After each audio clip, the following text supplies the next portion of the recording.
Anasema ninyi ni nuru ya ulimwengu. Maliza. Mji hauwezi kusitirika ukiwa na mji hauwezi kusitirika ukiwa juu ya mlima. Achia hapo. Anasema ninyi ni nuru ya ulimwengu. You are the light of the world. Sikiliza. Nuru hii ambayo ulimwengu inahitaji. Nuru hii ambayo ulimwengu inahitaji ni Yesu Kristo. Lakini kwa sababu Yesu hayuko physically ulimwenguni leo, mimi na wewe tumepatiwa jukumu la kumwakilisha Yesu ulimwenguni. So we are the light of the world. Hiyo responsibility imewekwa kwetu ili kwamba sasa tuweze kuhakikisha ulimwengu umeangazwa, giza limeshughulikiwa, giza limesongezwa kando. Wewe na mimi ni nuru ya ulimwengu. Yeyote aliyempokea Yesu, yeyote ambaye ameingia katika shirika ni nuru ya ulimwengu. Na nikwambie, nuru inapaswa kuonekana. Nuru inapaswa kuongoza. Nuru ni kwa msaada wa wale ambao wako gizani. Nuru na giza haviwezi kukaa pamoja. So kama tunataka giza la ulimwengu huu liondoke, sharti tuiache nuru yetu iangae. Sharti, sikiliza, tuiache nuru yetu iangae. Lazima tuiache. Maana ulimwengu uko gizani wapenzi. Watu wanaangamia, watu wanapotea, familia zinasambaratika, tumaini limeisha, watu wanadanganywa katika sehemu zingine za ibada. Mungu anataka watu wasimame na nuru ya kweli ya neno lake. Na ni wewe na ni mimi. Tumeitwa kuwa nuru ya ulimwengu. Na kwa sababu unajua mwezi haitoi mwanga wake mwenyewe. Wanasema mwezi inatoa mwanga wake kutoka kwa jua. Ndivyo tulivyo na sisi. Yesu aliye nuru ya ulimwengu, nuru tulionayo ni nuru ambayo tunaitoa kwa Yesu Kristo. Ndio maana tunasema, somo letu linasema nuru ya nuru. Yesu ndiye nuru yetu.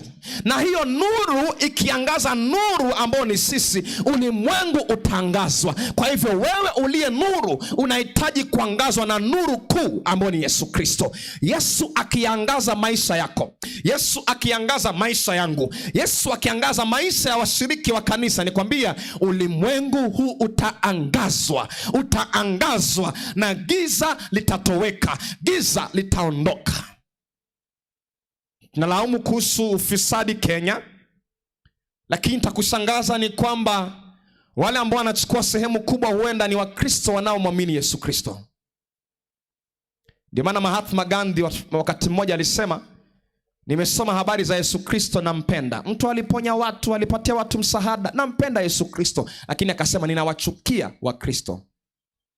Manake hawafanani na huyo Yesu Kristo ambaye wanadai kumwamini. Lazima turuhusu nuru iangae wapenzi, ili walimwengu wapate kujua kweli tumekuwa na ushirikiano na Yesu. Na Yesu kabisa. Mzungu mmoja alikuja hapa Kenya wakati fulani.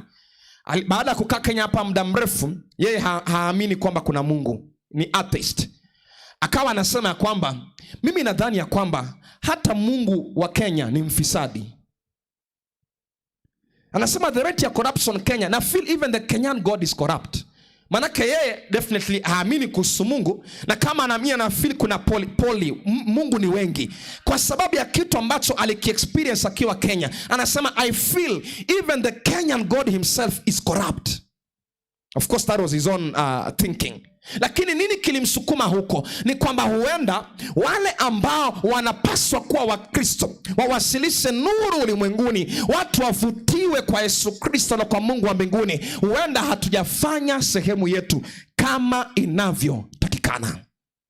Hebu sikia wajibu wetu kama Paulo asemavyo, Wakorintho wa pili 5:18 na 19. Korintho wa pili 5:18. Teremka tu chini. Endelea, nitakwambia mahali ambapo utafikia. Twende. Lakini vyote pia vyatokana na Mungu. Sawa. Aliyetupatanisha sisi na nafsi yake kwa Kristo. Sawa. naye alitupa huduma ya upatanisho. Biblia inasema kwamba Mungu ametupatia huduma ya upatanisho. We have a special ministry ambayo tumepatiwa. We have a special responsibility ambayo tumepewa wapenzi. Leo tukisimama mahali patakatifu, tunapokiona kinara cha taa, tunamwona Yesu kama nuru yetu, lakini pia tunamwona Yesu anayetaka kutuangaza ili tuangaza wengine, kwa sababu ametupatia, sikia, huduma ya upatanisho. We have been given the ministry of reconciliation, ili tuwavute watu walio gizani waje wamwone Yesu Kristo kwa uweza wa Roho wake Mtakatifu. Tuna huduma ya kipekee sana ambayo tumepatiwa wapenzi, the ministry of reconciliation. Naendelea kusoma, inasemaje hapo chini? Yani Mungu alikuwa ndani ya Kristo, sawa, akiupatanisha ulimwengu na nafsi yake. Endelea. Asihesabie makosa yao, naye ametia ndani yetu neno la upatanisho. Sawa, endelea kusoma 21, nafikiri ama ni 20 hapo. Basi tu wajumbe kwa ajili ya Kristo. Anasema basi tu wajumbe kwa ajili ya Kristo. Achia hapo, kizungu inasema we are ambassadors for Christ. Sisi ni wajumbe kwa ajili ya Yesu Kristo. Unajua balozi, ile neno kwa Kiswahili ni ambassador, kwa kizungu ameandika ambassador, ambaye ni balozi. Balozi wa Kenya ambaye yupo Marekani anawakilisha sera za Kenya akiwa huko. Balozi wa Marekani ambaye yuko hapa Kenya anawakilisha serikali ya Marekani hapa. Kwa hiyo tuko 1 2 sisi ambao leo tuko duniani tunapaswa kuiwakilisha serikali ya Mungu hapa duniani. We are here to represent the government of God down here. Sisi ni mabalozi wa Yesu. Sisi ni mabalozi wa Yesu Kristo. Nikwambie, usipoteze mtu. Wewe ni balozi. Muonyeshe namna kwenyu vitu vinafanywa. Sasa hivi niambie, wakati umechukua kile jiskati kidogo ambacho kinatoshana na handkerchief ya kupanguza sura, unafikiri unaambia watu kwenye watu wanavaa vipi? Wakati matusi yamejaa mdomo wako, hauna tofauti na mtu ambaye si Mkristo. Unaambia watu kwenye watu ni wakorofi. Wakati unakula kila kitu pasipo kokoto, mawe na ile nyingine ni gani? Unaambia watu kwenye watu wako vipi? Mpaka vile ambavyo Mungu amevikataza kwenye neno lake wazi kabisa, wewe umeng'ang'ana navyo kabisa. That's not the culture of your home. Unajua niliwaambia juzi, hatufanyi hivi vitu ili tuende mbinguni. Tunafanya hivi vitu kwa sababu tayari sisi tuna nafasi. We are citizens of heaven. We are only here to prepare for our home. So as we live here, we must maintain the character, the standards of our home. Tukiishi hapa chini, lazima tuishi kama watu ambao wanajua kwao watu wanafanya hivi. Kwetu watu hawazini, sisi hatuzini hapa chini. Kwetu watu si waongo, sisi hatudanganyi hapa chini. Kwetu watu si walevi, hatulewi hapa chini. Kwetu watu wanavaa kwa kujifunika uchi vizuri, tunavaa vizuri hapa chini. Hivyo ndivyo balozi wa Yesu wanavyoishi. Lakini kama wewe ni Mkristo na unafanya the exact opposite, nakwambia umebeba signboard ambayo ina point to the wrong direction. Umebeba signboard. Mkristo asiyeishi maisha ya Ukristo ni sawasawa na Mkristo ambaye he is carrying a signboard pointing the wrong direction. Na unawapoteza wengi sana. Unajua kuna baadhi yetu ambao kama colleagues wao wangekutana naye Sabato wangeshangaa kama yeye pia wanajua kubeba Biblia. Wale colleagues wa kazini wanaenda shtuka, kumbe wewe pia unaenda kanisani huwa. Manake huko kazini hawajawahi kuona Ukristo kwako. Hawajawahi kabisa. You are an ambassador of Christ. There is something you know ambao ulimwengu haujui. Nilisikia kisa kimoja ambacho kilinivutia. Kuna familia moja ilikuwa na watoto ndani yake. Hasa wale wakubwa walikuwa kwa angalau wamejua umisionari. Wakataa kumfunza mdogo wao. So wakamtrain vizuri. Walipohisi kana kwamba yupo tayari, wakamtafutia platform ya kwenda kuhubiri. Wakamchagulia kanisa. Hiyo siku akaenda akasimama kwenye madhabahu. Aliposimama kwenye madhabahu hivi, akaangalia umati, akamwona executive secretary wa conference amekaa. Alipomwona alishtuka. Manake ni mara yake ya kwanza. Atasema nitahubiriaje na executive secretary amekaa katika umati? Akashtuka kabisa, akasahau kitu ambacho alikuwa anapaswa kukisema. Alafu akauliza umati, mnajua kitu ambacho nilikuwa nafaa kuhubiri? Umati ukasema hapana. Ule mtoto akatoka mbio akasema hata mimi sijui. Akatoka mbio kwa sababu ya woga alimwona executive secretary. Ndugu zake wakasema labda hatukumfunza kudeal na stage fright. Ni mara yake ya kwanza, woga wa kuwa mbele ya watu. Wakamtrain. Siku nyingine akaingia tena, akapatiwa ukumbi ili kwamba wazungumze. Raundi hii haikuwa ni conference tu ambayo amekuja hapo executive, ilikuwa ni general conference. Officials wenyewe walikuwa katika umati. Akashtuka zaidi, akaanza kutetemeka, akauliza umati ya kwamba mnajua kitu ambacho nilikuwa napaswa kuhubiri? Sehemu ya umati ukasema ndio, sehemu ya umati ukasema la. Sasa yule kijana akasema hapa lazima nitumie akili. Akasema wale ambao wanajua wawaambie wale ambao hawajui. Huyo akatoka mbio tena, akatoka kanisani. As much as it's funny, but that's the principle ambao nafaa kutumia. Wale ambao wanajua wanapaswa kuambia wale ambao hawajui. There is something you know that the world doesn't know. Kuna kitu unakijua. Nataka nikutie changamoto leo dadangu, mamangu. Nataka nikutie moto leo ndugu yangu, baba yangu mpendwa. Kuna kitu unachokifahamu ambacho ulimwengu haukifahamu. Waambie. Na wakati mwingine haitakuwa lazima hata ufungue vitabu. Watayaona maisha yako na wavutiwe kujua ni kwa nini unaishi jinsi unavyoishi. Waambie, tell the world wajue. Wakiona umeweka kikombe na hakina majani ndani, wataka kujua ni kwa nini hakuna majani kwenye kikombe chako. Si kwamba ni shughuli ya kanisa. Unajua kama kuna ujumbe mmoja umekosa kueleweka kanisani, ni ujumbe wa afya. Totally misunderstood. Na ndio maana wengi tumeshindwa kuembrace because it's totally misunderstood. We don't stop taking tea kwa sababu tunataka tuende mbinguni. Hapana, ni kwa sababu tukiangalia madhara ambayo chai yanaleta, tukidadisi kabisa. Manake kama chai effect yake na sigara ni moja, kwa nini nichukue kitu ambacho kitaharibu mapafu yangu? So si kwamba mimi sinywi chai kwa sababu mimi ni msda. Swala hapa sio SDA, wala swala hapa si kwamba naenda mbinguni. Swala hapa ni kwamba nimeajua madhara ya chai kwenye mwili wangu. Jinsi sinywi pombe, ndivyo pia sinywi chai. Si kwamba sili nyama kwa sababu mimi ni msda. Si kwamba sili nyama kwa sababu nataka nende mbinguni. Hapana, nina sili nyama kwa sababu nimeangalia madhara ambayo nyama yanasababisha. Nimesawishika kwamba haipaswi kwa mwili wangu. Sili sasa, not so that we are saved through it. Sasa ulimwengu wanapokuwa umeingia hoteli, waangalie sahani yako, wanashangaa. Ama tumeenda buffet function, vyakula vimepangwa hivi, wanaangalia sahani yako, umeweka tu maboga, umeweka tu broccoli, umeweka tu cauliflower, umeweka tu, wanashangaa kwani ujamani mbuzi huyu? That's an opportunity ili kwamba waambie, sikiliza, ninakula hivi kwa sababu ya ABCD. An opportunity to evangelize. Wanashangaa mbona visichana wanavaa viskati vinafika hapa. Wewe uko na magauni yanaburuta mpaka huko chini. Sijasema mvaa ya kuburuta. Umejifunika vizuri, kifua kimestiriwa, kila sehemu imefunikwa, nguo hazijakubana. Unaambia sivai hivi kwa sababu nataka niende mbinguni. Sivai hivi kwa sababu hata mimi ni msd. Ninavaa hivi kwa sababu mimi hapa chini ni ambassador of Christ. Kwetu nyumbani, this is the culture.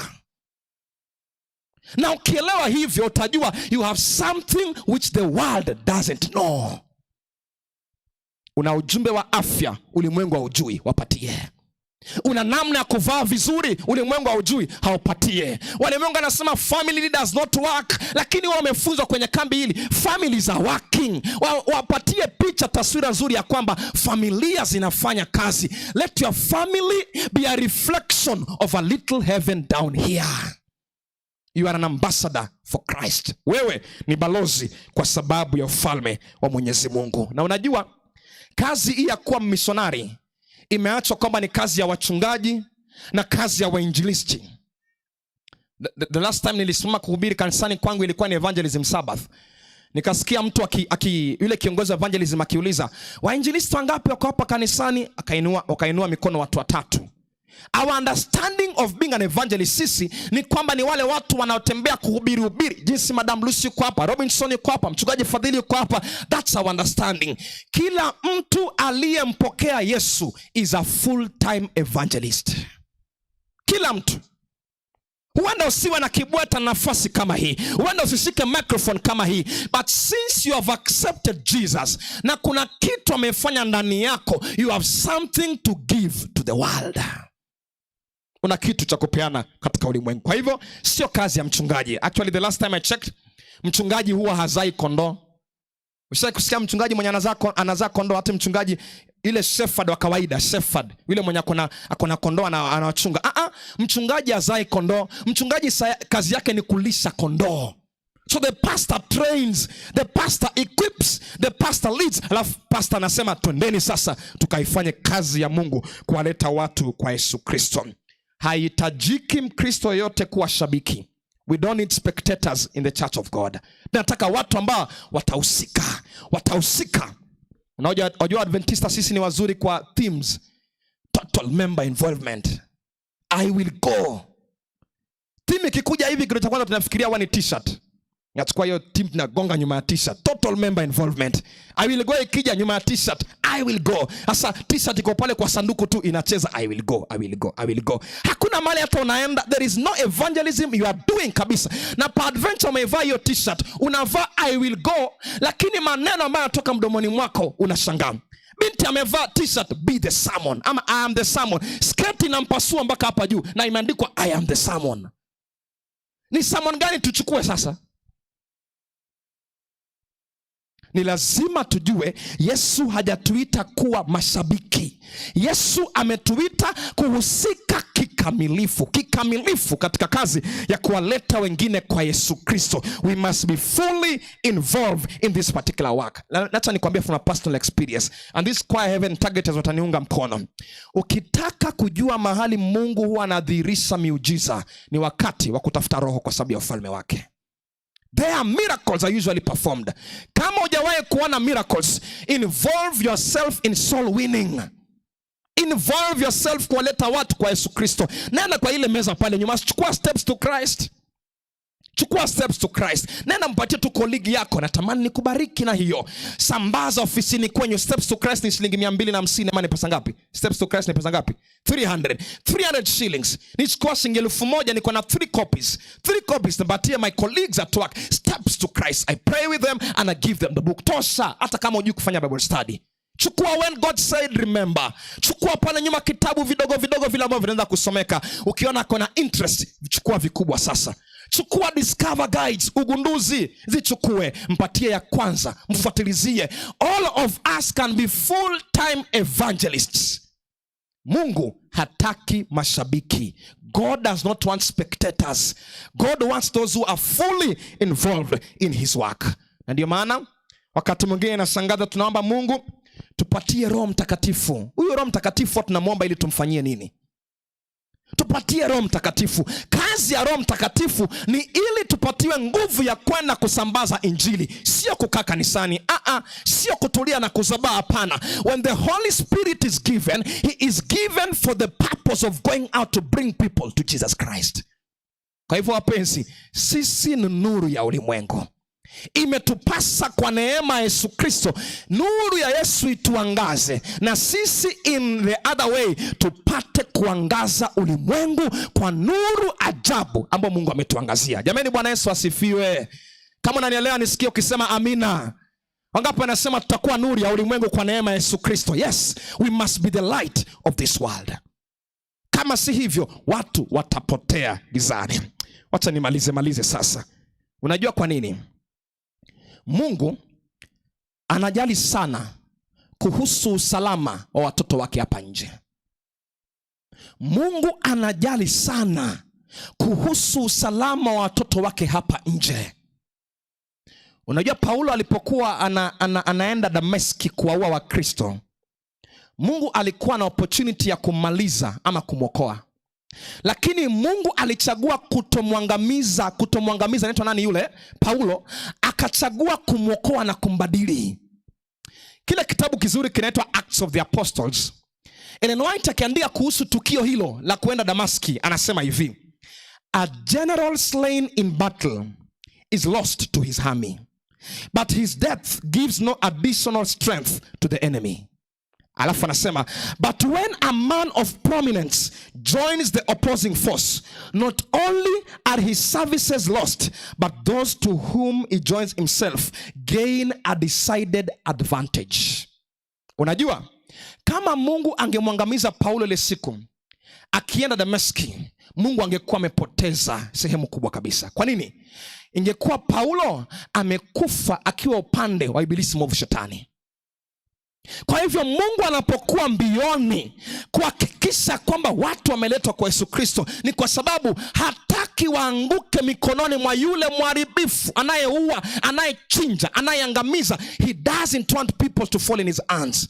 Kwa hivyo mimi na wewe tukikosa kuwa nuru ya ulimwengu, sikiliza, tunawapatia watu fursa ya kuingia katika mikono ya ibilisi. Na nikwambie, ukitaka kujua kanisa ambalo liko na balaa, ni kanisa lisilofanya kazi hii. Any church which is not involved in mission work, kanisani wako na migogoro mingi. Mara leo pesa zimeliwa, wanapigana. Mara wazee wa kanisa wamekataa kutoka vitini, wanazungushana. Mara sijui mtu amezini na nani kanisani, wanazungushana. Yaani migogoro waishi ndani ya hiyo kanisa kwa sababu the work they were called for hawafanyi. Kwa hiyo lazima Shetani occupy huko ndani. They are not occupied in the field of God, so wanakuwa occupied kwa kitu kingine tofauti. Mkitaka kuondoa au kupunguza migogoro ya kanisa, jihusisheni katika swala la kuwaleta watu kwa Yesu Kristo. Manake Yesu anasema yeye ni nuru ya ulimwengu, na nuru ambayo imeangaza kwetu inapaswa itumike kuangaza ulimwengu pia. Nuru ya nuru. Nuru ya nuru. Christ is the light of the world. Lakini yeye anataka akuangaze, na anapokuangaza wewe pia uiangaze ulimwenguni. Sasa kwa sababu nimeambiwa muda umeisha, nimalizie hapa. Kwenye sehemu moja kukatokea kundi ambalo lilitamani kupindua serikali. Na walipopanga mikakati yao ya kupindua serikali, hatimaye wakashindwa. Kiongozi wao mfalme akajua kuna mpango ambao unapangwa. Hivyo wale watu wote ambao walikuwa wanahusika katika mpango huo akawakamata, na walikuwa wengi. Akapanga siku ya kuwanyonga. Kwa hiyo wakawa wamepanga laini ndefu ya watu ambao walikuwa wamepanga kupindua serikali. So unakuja, unatembea, kifika zamu yako unafika kwa yule ambaye ananyonga watu, unasema pale juu ya stuli, anasema akisemacho, anapiga stuli teke, wewe kwisha. So watu wakawa wanakuja. Mtu mmoja akakimbia mbio kwa mfalme kwenye kasri. Akamwambia mfalme, nimeona watu kule wananyongwa kwa sababu walikuwa wanajaribu kupindua serikali, lakini kuna mtu sijamuona huko. Akamwambia nani? Governor. Akasema pana, governor ni rafiki yangu, haezi kufanya kazi dhidi yangu. Akasema wewe hujui, governor ndiye alikuwa amehusika, yeye ndiye alikuwa anakusanya watu kupanga mapinduzi. Governor huyo ndiye alikuwa mstari wa mbele. Akasema sawa, mtafuteni governor. Governor akatafutwa. Governor alipotafutwa, hatimaye akakamatwa, akaingizwa kwenye foleni ya watu kunyongwa. Sasa rafiki ya governor mmoja akapita sehemu watu walikuwa wananyongwa. Uzuri governor alikuwa mwisho, manake ameletwa mwisho. Akamuuliza, hivi unafanya nini hapa? Akamwambia, nimekamatwa kama nilikuwa napanga mapinduzi. Akasema, vipi? Mfalme hajui wewe ndio umemsaidia? Hana habari wewe ndio umemnusuru kwani? Akasema, mimi nimeletwa hapa. Akasema, lazima nifanye kitu. Mbio mpaka kwa mfalme. Akamwambia, mfalme, umefanya kosa kubwa sana. Kosa kubwa sana mfalme. Kosa gani? Yule governor ambaye umemshika kule, yule governor ndiye alikuwa amekuokoa, amekufanya mapinduzi yale kufanyika. Hati kweli Sema ita yule mwandishi wa serikali haraka. Akaandika barua ili kwamba ipelekwe anayenyonga watu, ili kwamba governor asiweze kufa. Amepatiwa barua ya msamaha apeleke. Aliyepatiwa barua ya msamaha akaenda kwake nyumbani. Kaingia kwake nyumbani, kafungua televisheni, kaanza kuwatch barua. Barua ameikalia hapo ndani ya nyumba. akaitisha chakula kala, maji moto akaoga, akasikia muziki wa taratibu. Kumbuka laini kule inasonga, watu wananyongwa, wamesalia watu wawili, yeye kule anakula, amemaliza, sema hata nilale kidogo, lale kidogo. Ako na barua ya msamaha wa governor. Kabla, ama unatamani niseme kabla governor afike, alifika, sivyo? Hatimaye governor akanyongwa wakati mtu alikuwa ameshikilia barua yake ya msamaha. Sikia, tumepewa barua za watu za msamaha. Kuna watu waliokata tamaa hapa nje ulimwenguni. Wanatamani kujua kwamba Yesu anawapenda. Wanatamani kujua kwamba Yesu anawajali. Lakini sisi tumekalia barua za msamaha. Wapenzi, let us release the pardon letters. To release. Wajua Yesu ni haki yao. Yesu ni utakaso wao. Yesu anawajali. Yesu atawaokoa hatimaye. Let us release the pardon letters. Watu wasife dhambini. Wewe ni nuru ya ulimwengu, mimi ni nuru ya ulimwengu. Ninaomba nuru yetu iangae, ili watu wanapoyaona matendo yetu mema wamtukuze Baba yetu aliye mbinguni. Mungu na atubariki. Niruhusu nifanye wito speciali sana asubuhi hii. Naye anasema, Mungu nisaidie kuwa mwanamishonari kwa sababu yako. Serious on a serious note. Mungu nisaidie. Kama unamaanisha simama tuombe na wewe. Sema nisaidie kuwa mwanamishonari kwa sababu ya ufalme wako. Ni release the pardon letter ambayo nimekabidhiwa kwangu. Baba, katika jina la Yesu Kristo, asante kwa sababu ya kuwa nuru ya ulimwengu. Asante kwa sababu ya kutuchagua kwa neema yako, ili kwamba nasi kupitia nuru ambayo unaiangaza kwenye maisha yetu tukapate kuangaza wale ambao wapo ulimwenguni. Tusamehe katika sehemu ambayo tumedhihirisha mapungufu. Tusamehe Mungu kwa sababu tumekalia barua za wenyewe za msamaha, na watu wapo katika hatari ya kupotea. Watu wapo katika hatari ya kuangamia kwa sababu ya sisi kukalia barua zao za msamaha. Lakini asubuhi tumesimama Yesu, tukikiri ya kwamba wewe unie nuru ya ulimwengu, ukituangaza basi tutaweza kufanya kazi ya umishonari huu kama inavyohitajika. Na wote waliosimama na msukumo huu wa kipekee, kutoka washiriki wa kawaida wa kanisa, viongozi waliosimama, mhubiri waliosimama, kila mmoja aliyesimama mchana huu wa kipekee, Mungu ukamwezeshe kuwa barua inayosomeka na kuvutia, ili watu wanapotuona wavutiwe kwa matendo yetu mema, kumtukuza Mungu na Baba yetu aliye mbinguni. Neema yako itutoshe sasa na hata milele. Ndivyo tuombavyo kwa imani kwa Yesu, na kila mmoja aseme amina. Amen. Asante. Mungu na atubariki.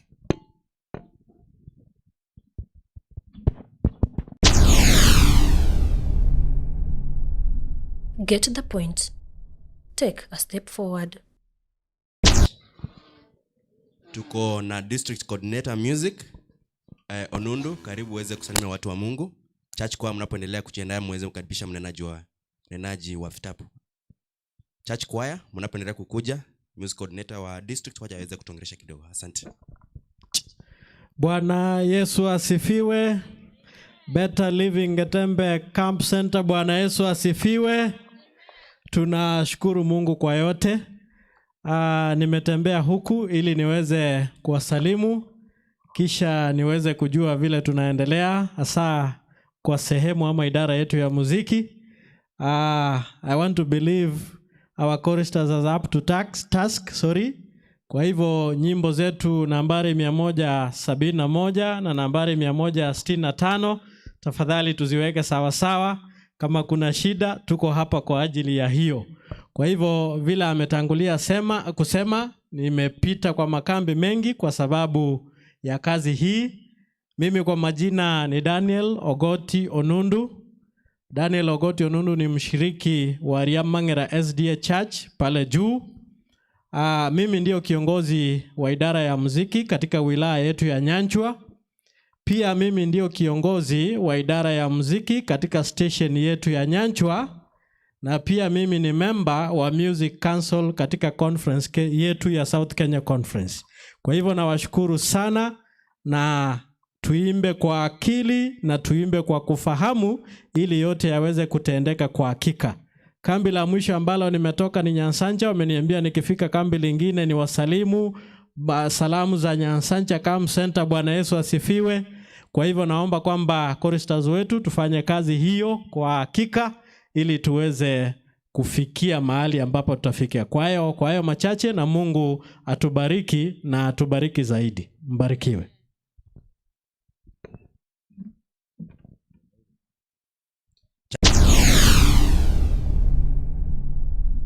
Get the point. Take a step forward. Get the point. Take a step forward. Get the point. Take a step forward. Get the point. Take a step forward. Get the point. Take a step forward. Get the point. Take a step forward. Get the point. Take a step forward. Get the point. Take a step forward. Get the point. Take a step forward. Get the point. Take a step forward. Get the point. Take a step forward.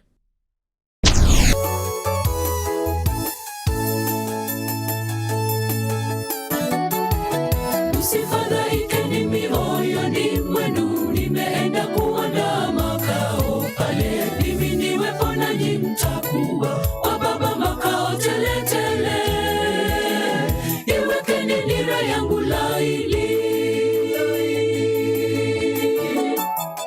Usifadhaike mioyoni mwenu, nimeenda kuandaa makao pale. Mimi niwepo nanyi, mtakuwa wa Baba makao tele tele. Iwekeni nira yangu laini. Tumepewa mamlaka yote na uwezo wote tumepewa. Tazama yu aja upesi, utachukua kwetu mbinguni. Hapatakuwepo na machozi tena, wala kuomboleza kwa wapendwa. Yesu ndiye nuru ya ukweli. Jiwekeni tayari ndugu zangu. Tumepewa mamlaka yote na uwezo wote tumepewa. Tazama yu aja upesi, utachukua kwetu mbinguni.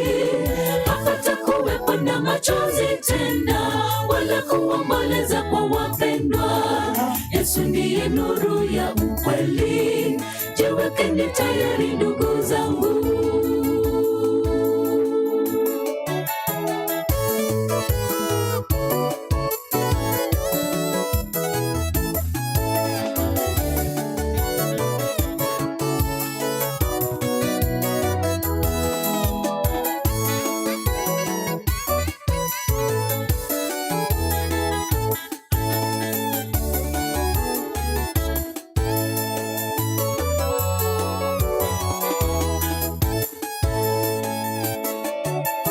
Amini ninawaambieni, mimi ndimi njia ya kweli na uzima. Tena mzabibu ule wa kweli wangu ni uzima tele tele. Toa mizigo yenu yote kwangu. Amini ninawaambieni, mimi ndimi njia ya kweli na uzima. Tena mzabibu ule wa kweli wangu ni uzima tele tele. Toa mizigo yenu yote kwangu. Tumepewa mamlaka yote na uwezo wote tumepewa. Tazama yu aja upesi, utachukua kwetu mbinguni.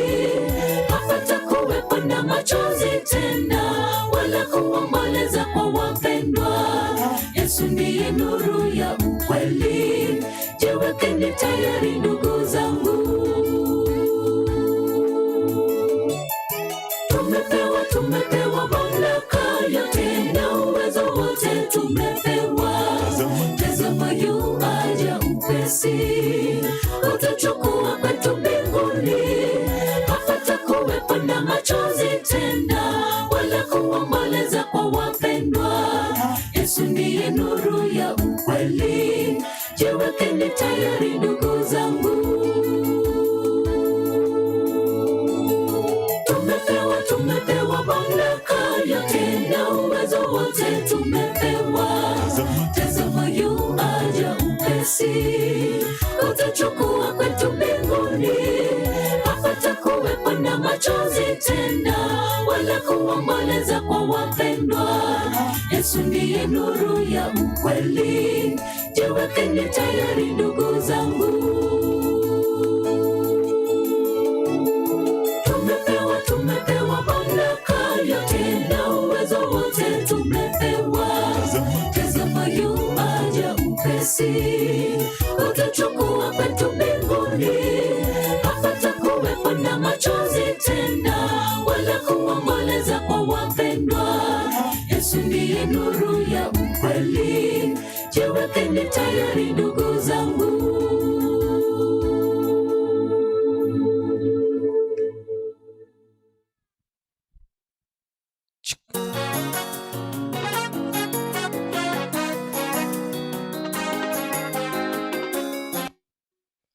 Naam, asante. Na wasalimu tena hamjambo. Na wasalimu hamjambo. Hebu tuombe.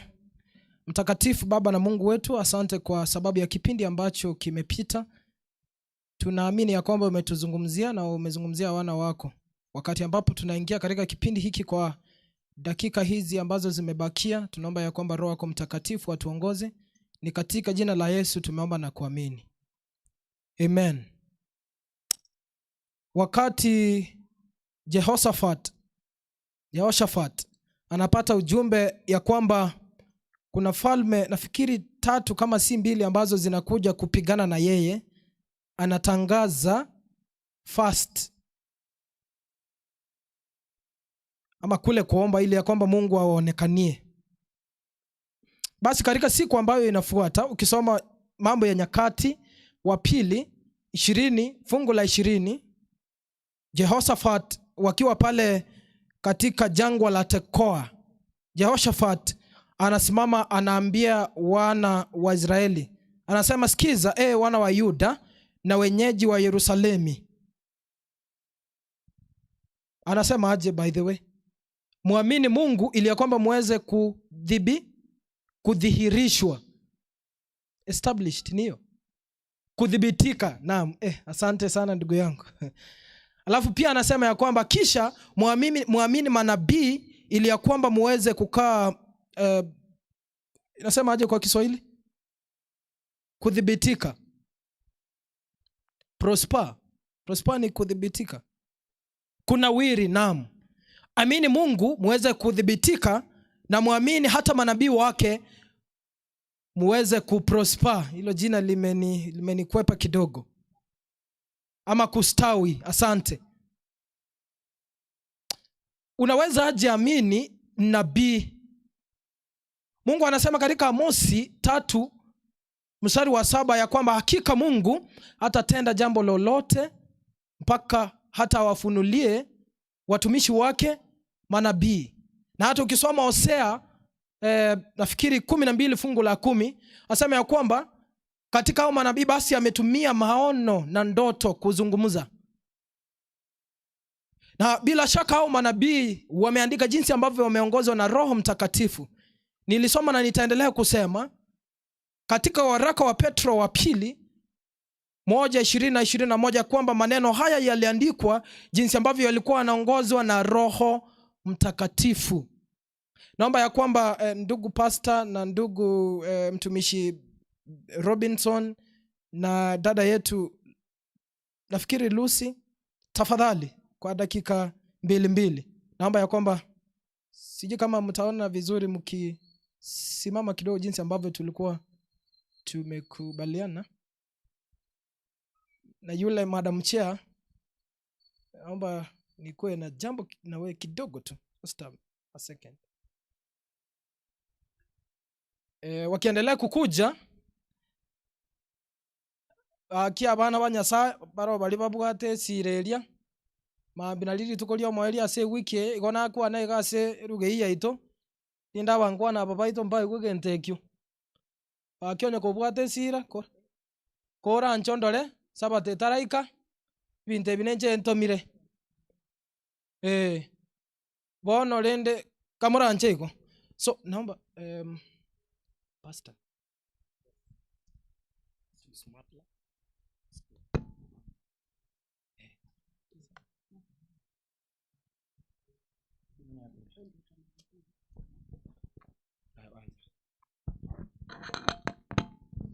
Bwana asifiwe. Bwana asifiwe. Sijui nimepewa dakika ngapi, lakini ningetaka kusema wakati mimi nimefiwa mara mbili. Kwanza nilifiwa na mtoto, kisha nikafiwa na mume. Na wakati nilipofiwa, watu wengi walinitembelea wakinipa maneno mazuri, tena maneno ya faraja. Na nilifurahi sana vyenye wale watu walifanya, especially watu wa kanisa langu. Walikuwa pale siku zote. Nilikaa wiki 2 kuomboleza mtoto. Mume wangu alikuwa mbali, tuliomboleza mwezi mzima. Na kila siku walikuwa pale. Walikuja na fedha zao, walikuja na maneno ya faraja, walileta sukari, walileta chakula. In fact, hata watu walipotoka nilikaa mwezi mzima sijanunua kitu. Upendo wa ajabu. Lakini watu wale walipoenda, maneno waliokuwa wakinipa ninafurahia, walienda na maneno yale. Na sasa hivi ninataka niulize, kanisa hili lina singles. Kuna watu singles hapa, wenda ikawa ni single hujaolewa, wenda ikawa ni single umefiwa, wenda ikawa ni single mume divorce, wenda ikawa hayo mambo matatu umefiwa pia. Single by choice. Hawa watu ikiwa wako hapa, ningetaka waweze kusimama haraka kwa sababu hatuna dakika nyingi. Usimame kwa ujasiri kwa sababu mimi ni mmoja wenu. Yeah, I can see one of my friends kuja hapa. Singles wote, hebu tembeeni kama askari kwa sababu sisi ni watu wa kujijaza. Imagine sijapata nafasi ya kuongea na sisi. Njooni hapa. Njooni. Wanapokuja hawa watu, walipokuwa single, kuna wale bado hawajaolewa, lakini wale ambao ni wajane ambao wamefiwa ama waume ambao wamefiwa pia, wengi wetu tulienda kutembea na kuwapa maneno ya faraja. Na sasa hapa kuna kitabu ambacho, hiki kitabu kina maneno hayo yote ambao faraja zile mnazoletea watu wanapofiwa. Kwa hivyo, mimi ile kitu nataka kuuliza ni ya kwamba hili kanisa la Better Living liweze kuwa na library ya hawa kina mama. Hawa wote naona ni wasomi waliosoma. Sitaki tununulie mmoja kwa sababu bado ni wengi. Lakini tununue hiki kitabu kiwekwe kwenye maktaba. Kiwekwe kwenye maktaba ya kanisa, naweza sema mkataba na badala ya maktaba. Kiwekwe kwenye maktaba ya kanisa, kila mmoja wa hawa atakapotaka kukisoma, kitapigwa muhuri wa kanisa, atakuwa na kuja na kuomba kitabu hiki, kurudia na kusikiza maneno ambao mlikuwa mnawaambia walipokuwa wamefiwa. Maneno ya faraja. Inasema hivi, single and gifted. Hiki kitabu kina maneno mazuri ndani yake. Inaongea juu how to survive as a single and to take turn singleness to your advantage. Hope to those desperately seeking someone. How to cope with being alone and with the crisis of marital separation. A guide through minefield of relationship. Sex and the single person. Surviving as a single parent. How to cope with grief over death of someone special. How to tell love from infatuation. Hawa kina mama ninaona hapa, ninajua wanahitaji sana hiki kitabu. Kina masomo ya ajabu. Sasa wao kwanza ndio watawekelea. Hatuwezi kuwanunulia kama hawajaekelea kitu. Semeni amen kama mnakubaliana na mimi. Kwa hivyo hawa kina mama kwanza ndio watachanga, na kitu watachanga ndio tutaongezea. Kitabu hiki ndio ninasema kiwe cha kanisa. Ni kitabu ambacho ni very expensive kwa sababu it has a lot of information. Ni kitabu ambacho ni a very precious book. Haiwezi uzwa pesa kidogo kuliko hizo inachokuwa ikiuzwa. Kitabu hiki kinatoka 4100. Pastor? 4100. Sasa nataka hawa waseme kila moja atatoa ngapi, na zenye zitabaki juu ni wangapi watashirikiana na kina mama hawa. Kwa sababu wewe unayeketi hapo, Mungu amekubariki. Muna mume wako. Hakuna siku unajua ni lini utaingia kuwa a single woman, a single father. Hii ni kama jela. Hakuna siku utasema ati mimi sitawahi kuwa prison na siwezi ingia jela. Hii ni kama hospitali. Singleness hawezi sema ati mimi siwezi enda hospitali. Ni kitu tunajipata. Na tunawaombea nyinyi ambao mko na hao watu muweze kukaa miaka mingi yenye fanaka. Lakini tafadhali, sisi wakati huu tukiwa hapa, ningeomba mtununulie kitabu hiki. Sasa nataka kila mmoja wao atatuambia haraka haraka.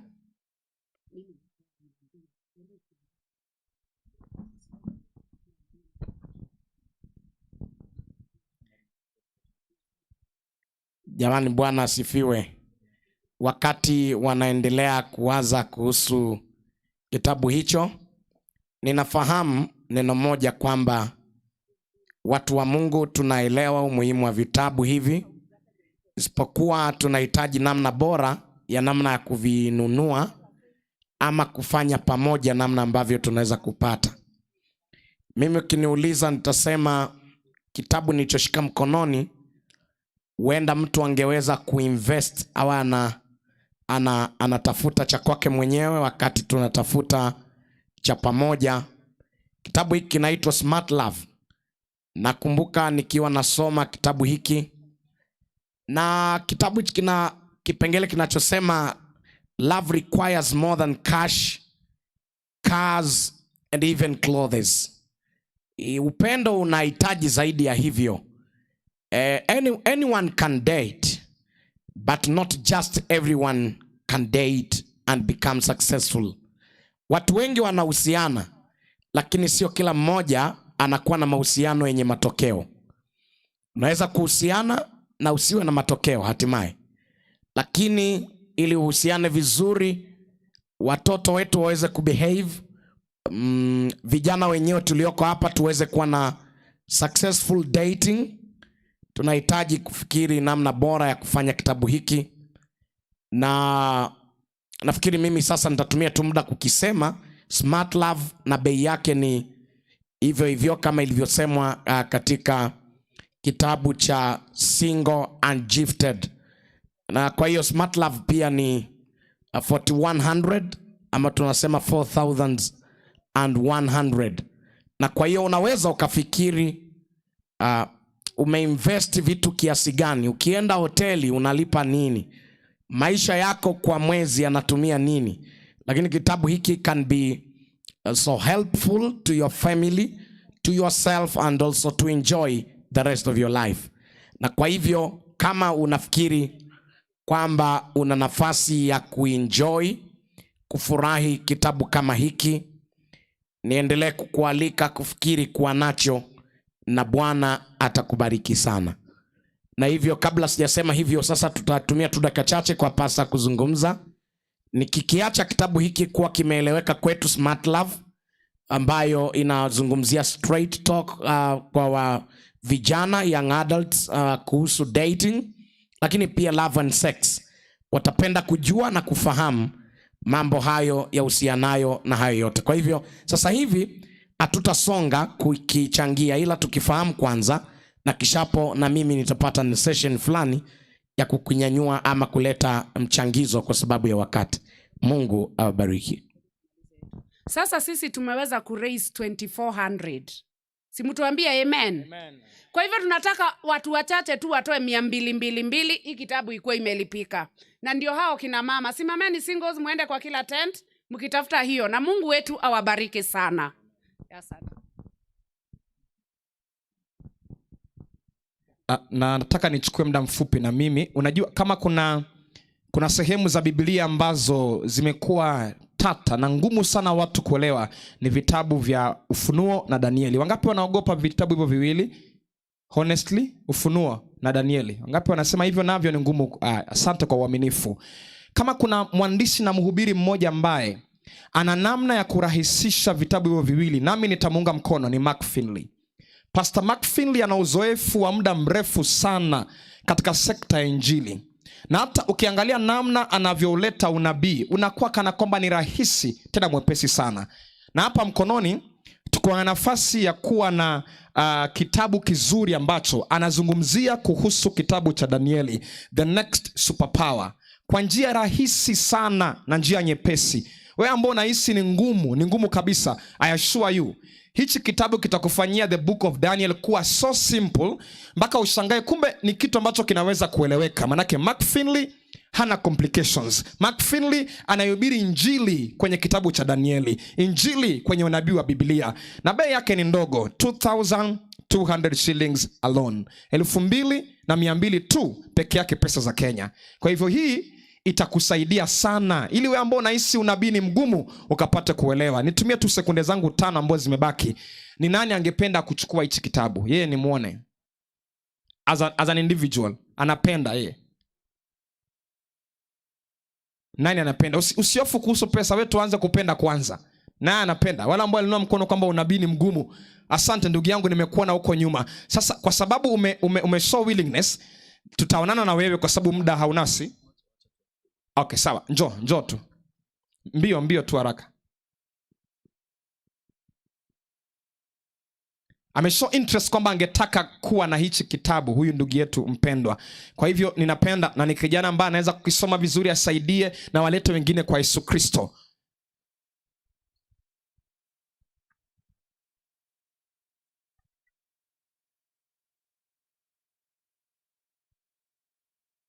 Sawa, mkiona huyu ni kijana mdogo tu, bado anapaswa kushughulika na maisha, usiende, simama tu hapo ndio akuone vizuri. Anakaa jenzi huyu bado, lakini si yule jenzi wa kurusha mawe. Huyu ni jenzi wa Yesu. Sasa tunataka tumfanye ili kwamba arushe magrenade kwa sababu ya Yesu Kristo. Sasa huyu kijana mdogo amesema atajikakamua sana, shilingi 500 atolee hichi kitabu. Amebaki na pesa kidogo tu. Kwa hivyo kama tayari ametoa shilingi 500, nyinyi ni wazazi wake, mnampenda hapa na mnajua mnataka asome, asishukuliwe na ibilisi mwovu shetani, kwa nini tusiweze kumsupport ili kwamba na yeye pia apate nafasi ya kupata kitabu na akisome? Wangapi wanasema inapendeza tumsupport na angalau hiyo pesa ijazike kidogo asome kitabu? Hebu nione kwa ishara mkono. Hapo kwa pesa sasa. Asante. Kuna hela pale vile ndugu yetu amekutolea. Nenda kaichukue. Acha yeye anazunguka hapo. Yeyote ambaye anapenda kumsupport, nyosha mkono tu aje kwako. Mpatie tu hela ili kwamba tumsupport anunue hichi kitabu. Any person, just lift up your hands kwa sababu ya muda. Tafadhali, kijana akijitolea kwa sababu ya kumtumikia Mungu, msupport. Usimfishe moyo, msupport kabisa. Inapendeza kuona vijana wanaomtaka Yesu. Kwa hivyo nyosha tu mkono, achukue hiyo hela kwako tafadhali mpatieni support ili kwamba ile pale kuna mkono pale mwingine, chukua. Katika hema hizi tembea ili kwamba ukaweze kupata. Asante. Ukimaliza utatuambia ni ngapi upo nazo, alafu tutapigia hesabu kutokea hapo. Kulikuwa na mikono katika hema hii. Usione. Unasema mficha uchi azae. Kwa hivyo usione haya, wewe tembea tu. Leo kwa tu omba haina wasiwasi.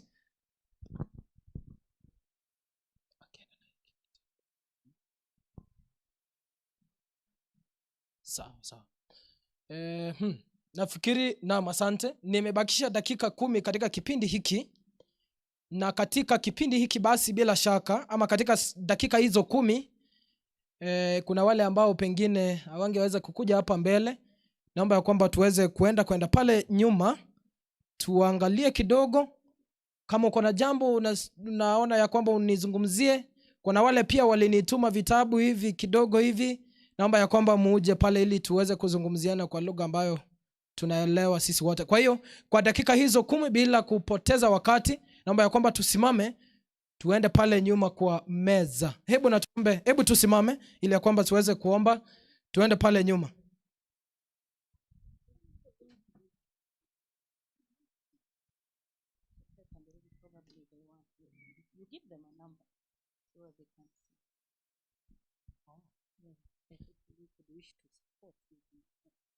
Okay.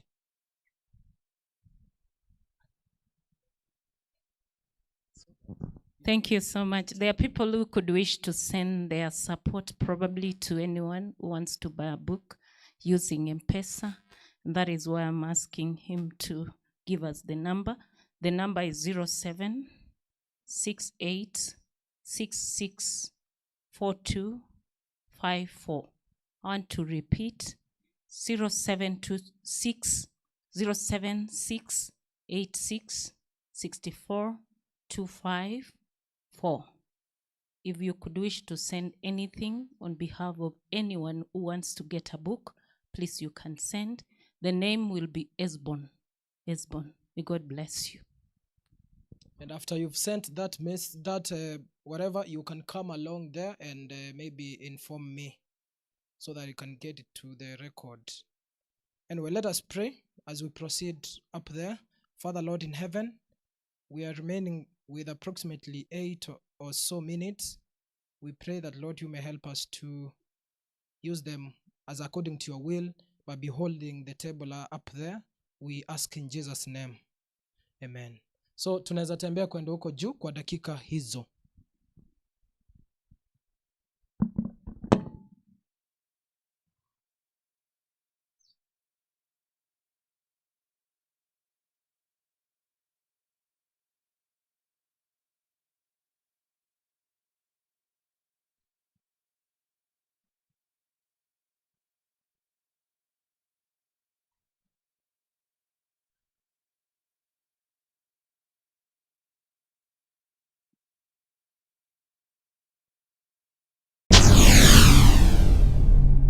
Get to the point. Get to the point. Step forward.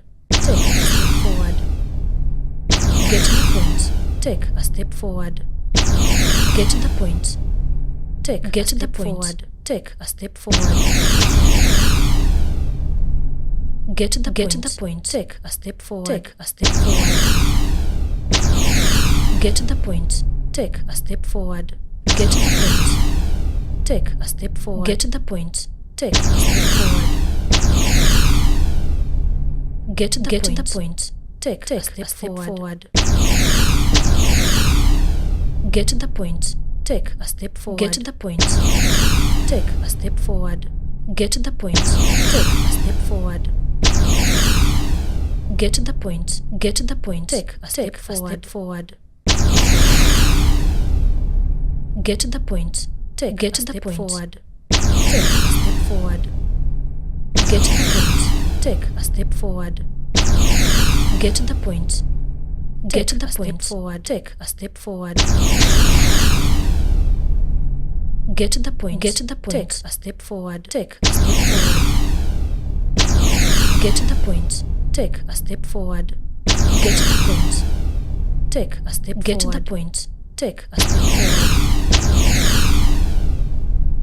Get to the point. Take a step forward. Get to the point. Take a step forward. Get to the point. Take a step forward. Get to the point. Take a step forward. Get to the point. Take a step forward. Get to the point. Get to the point. Take a step forward. Get to the point. Take a step forward. Take a step forward. Get to the point. Take a step forward. Get to the point. Get to the point. A step forward. Take a step forward. Get to the point. Get to the point. A step forward. Take a step forward. Get to the point. Take a step forward. Get to the point. Take a step forward. Take a step forward. Get to the point. Take a step forward. A step forward.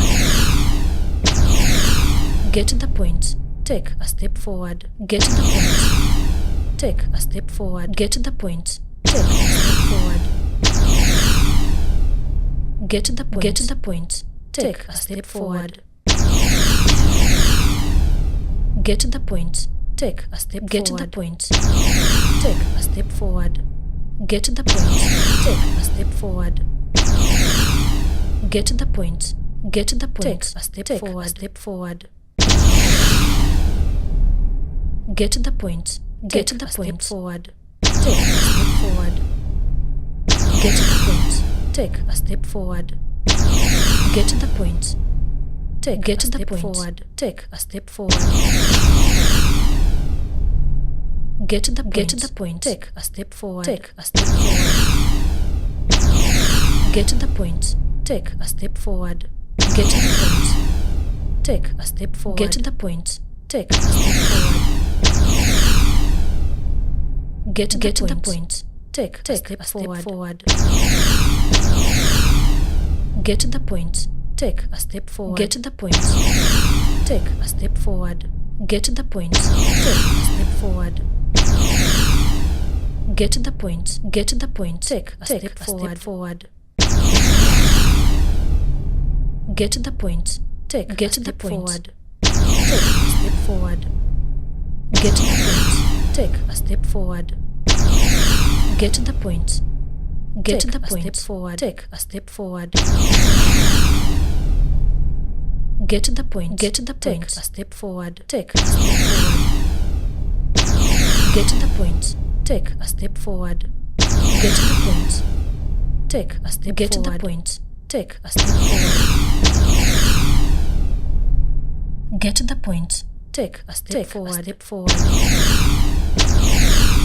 Get to the point. Take a step forward. Get to the point. Take a step forward. Get to the point. Take a step forward. Get to the point. Get to the point. Take a step forward. Get to the point. Take a step forward. Take a step forward. Get to the point. Take a step forward. Get to the point. Get to the point. Step forward. A step forward. Get to the point. Get to the point. Step forward. Take a step forward.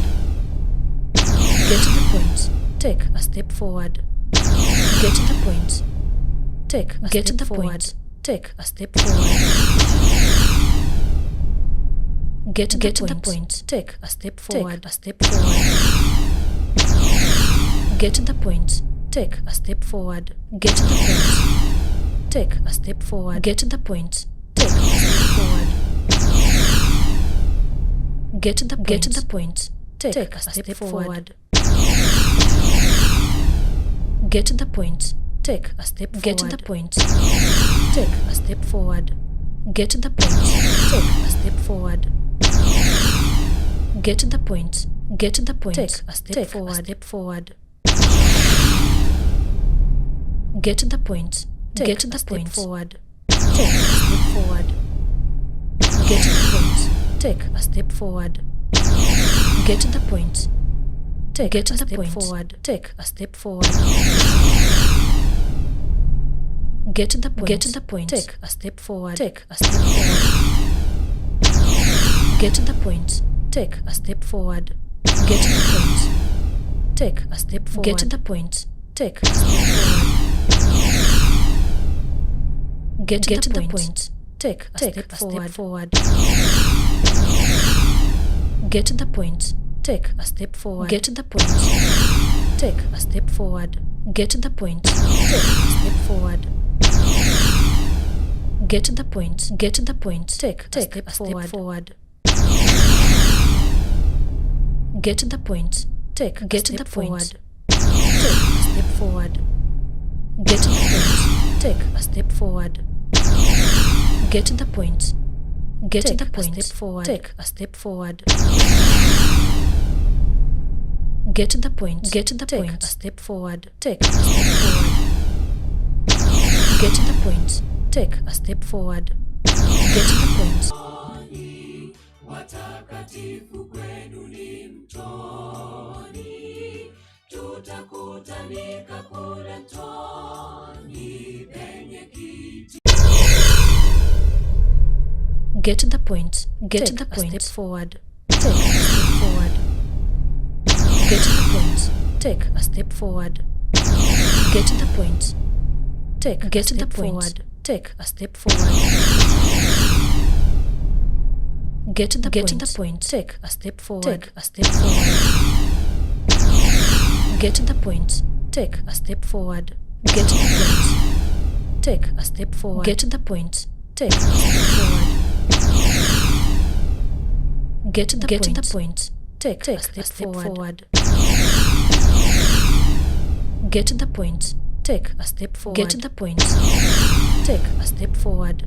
Get to the point. Take a step forward. Get to the point. Get to the point. Take a step forward. Get to the point. Get to the point. Forward. Take a step forward. Get to the point. Take a step forward. Get to the point. Get to the point. Forward. Take a step forward. Get to the point. Get to the point. Take a step forward. Take a step forward. Get to the point. Take a step forward. Get to the point. Take a step forward. Get to the point. Take a step forward. Get to the point. Take a step forward. Get to the point. Take a step forward. Get to the point. Take a step forward. Get to the point. Take a step forward. Get to the point. Get to the point. Take a step forward. Get to the point. Take a step forward. Take a step forward. Get to the point. Take a step forward. Get to the point. Get to the point. Step forward. Take a step forward. Get to the point. Get to the point. Step forward. Take a step forward. Get to the point.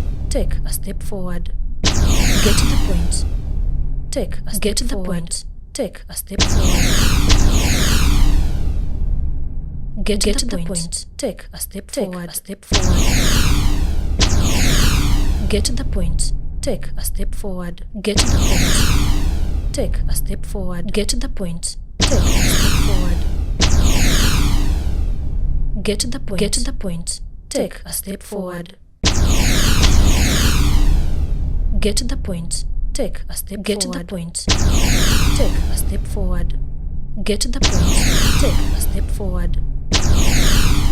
Get to the point. Get to the point. Take a step forward. Step forward. Get to the point. Get to the point. Forward. Take a step forward. Get to the point. Take a step forward. Get to the point. Take. Get to the point. Forward. Take a step forward. Get to the point. Get to the point. Take a step forward. Take a step forward. Get to the point. Take a step forward. Get to the point. Take a step forward. Get to the point. Take a step forward. Get to the point. Take a step forward. Get to the point. Take a step forward. Get to the point. Take a step forward. Get to the point. Take a step forward. Get to the point. Get to the point. Take a step forward. Get to the point. Take. Get to the point. Nikaona kundi kubwa la malaika juu angani na tarumbeta. Nikaona kati yao mfalme na taji kubwa lenye dhahabu, na makaburi yakifunguliwa, walokufa wakifufuliwa. Hakika hadithi hii ya dunia yaisha, twaenda kwetu. Nikaona kundi kubwa la malaika juu angani na tarumbeta. Nikaona kati yao mfalme na taji kubwa lenye dhahabu, na makaburi yakifunguliwa, walokufa wakifufuliwa. Hakika hadithi hii ya dunia yaisha, twaenda kwetu. Taratibu mwendo na Yesu akiongoza, tukipanguzwa machozi. Makerubi wameandaa mji ule unang'aa ajabu. Mavazi meupe, visha nguo nimepewa na Bwana. Mlangoni pale jina langu, kwa heri dunia. Taratibu mwendo na Yesu akiongoza, tukipanguzwa machozi. Makerubi wameandaa mji ule unang'aa ajabu. Mavazi meupe, visha nguo nimepewa na Bwana. Mlangoni pale jina langu, kwa heri dunia.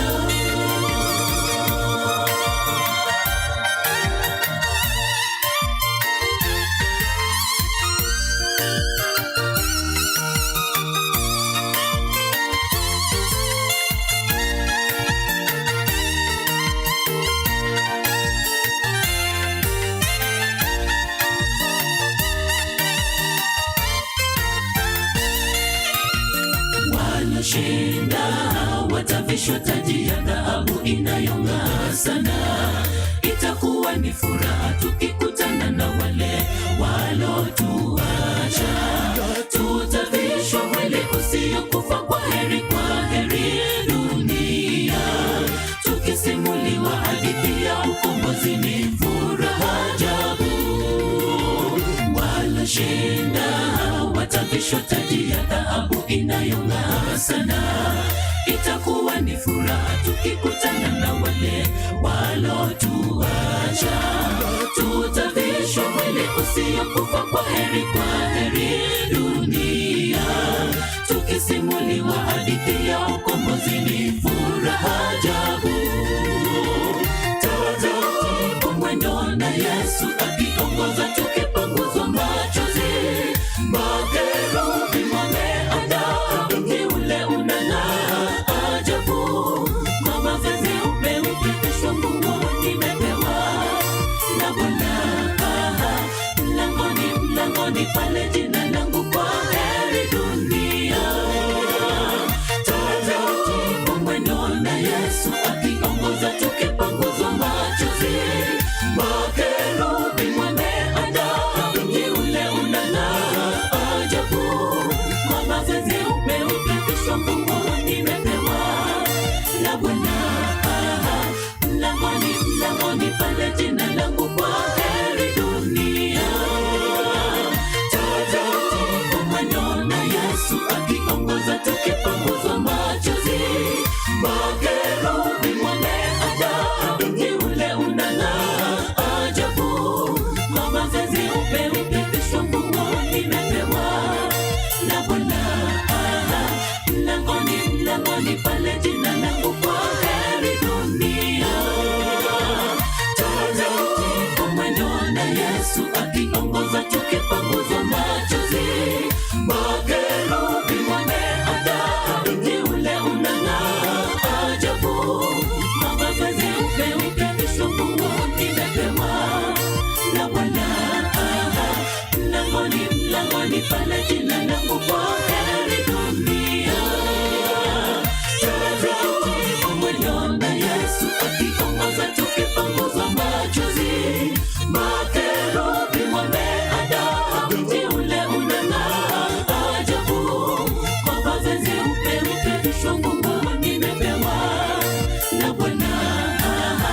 Mlangoni pale jina langu, kwa heri dunia.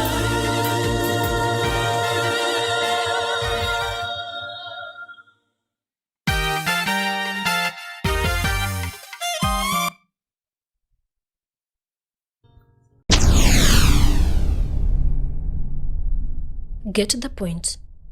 Take a step forward. Get the point. Take a step forward. Get the point. Take a step forward. Get the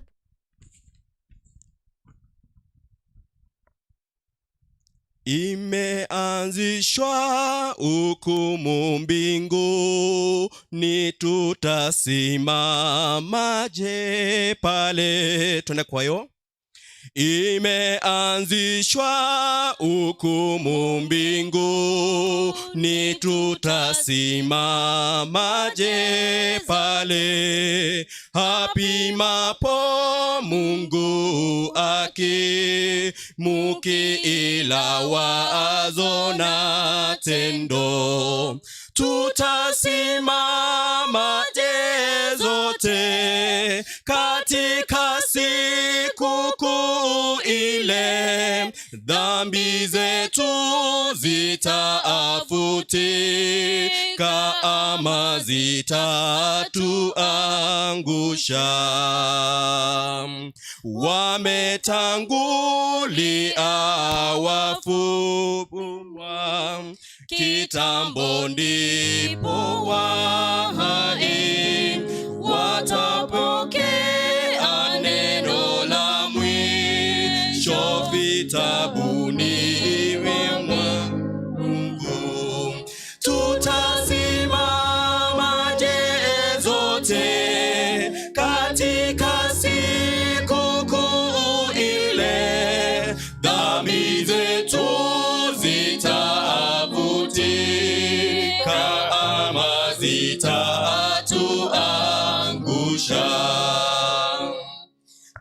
tutasimamaje usiku ule? Siri zetu kila moja zafunuliwa toka vitani. Yesu atusaidie, tutasimamaje zote katika siku kuu ile? Dhambi zetu zitafutika ama zitatuangusha? Tuombe. Asante Mungu kwa maana umekuwa mlinzi wetu kutoka asubuhi hadi wakati Baba. Mnenaji anapoingia tumemweka mikononi pako. Tuma machache katika jina la Yesu aliye Bwana na mwombezi wetu. Amen.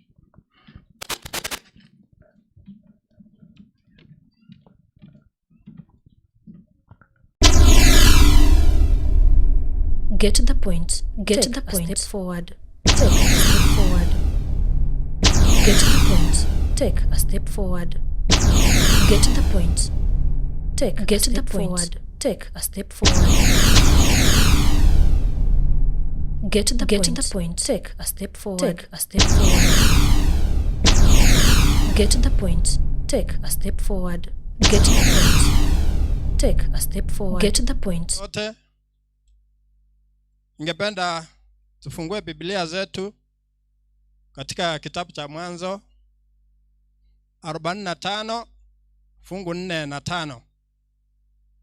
Nitasoma ijapo kwa Kiingereza, New King James Version. I'm reading from Genesis chapter 45 verses 4 and 5.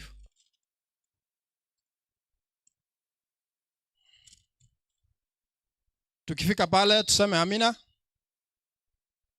Okay, asante. Soma nami. I'm reading from New King James Version.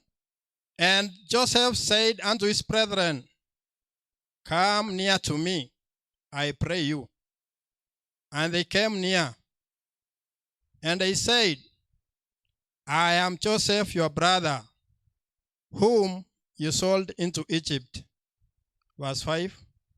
Now, therefore, be not grieved, nor angry with yourselves, that you sold me here. For God did send me before you to preserve your life. Maandiko yatafafanuliwa na mhubiri. Hebu na tuombe.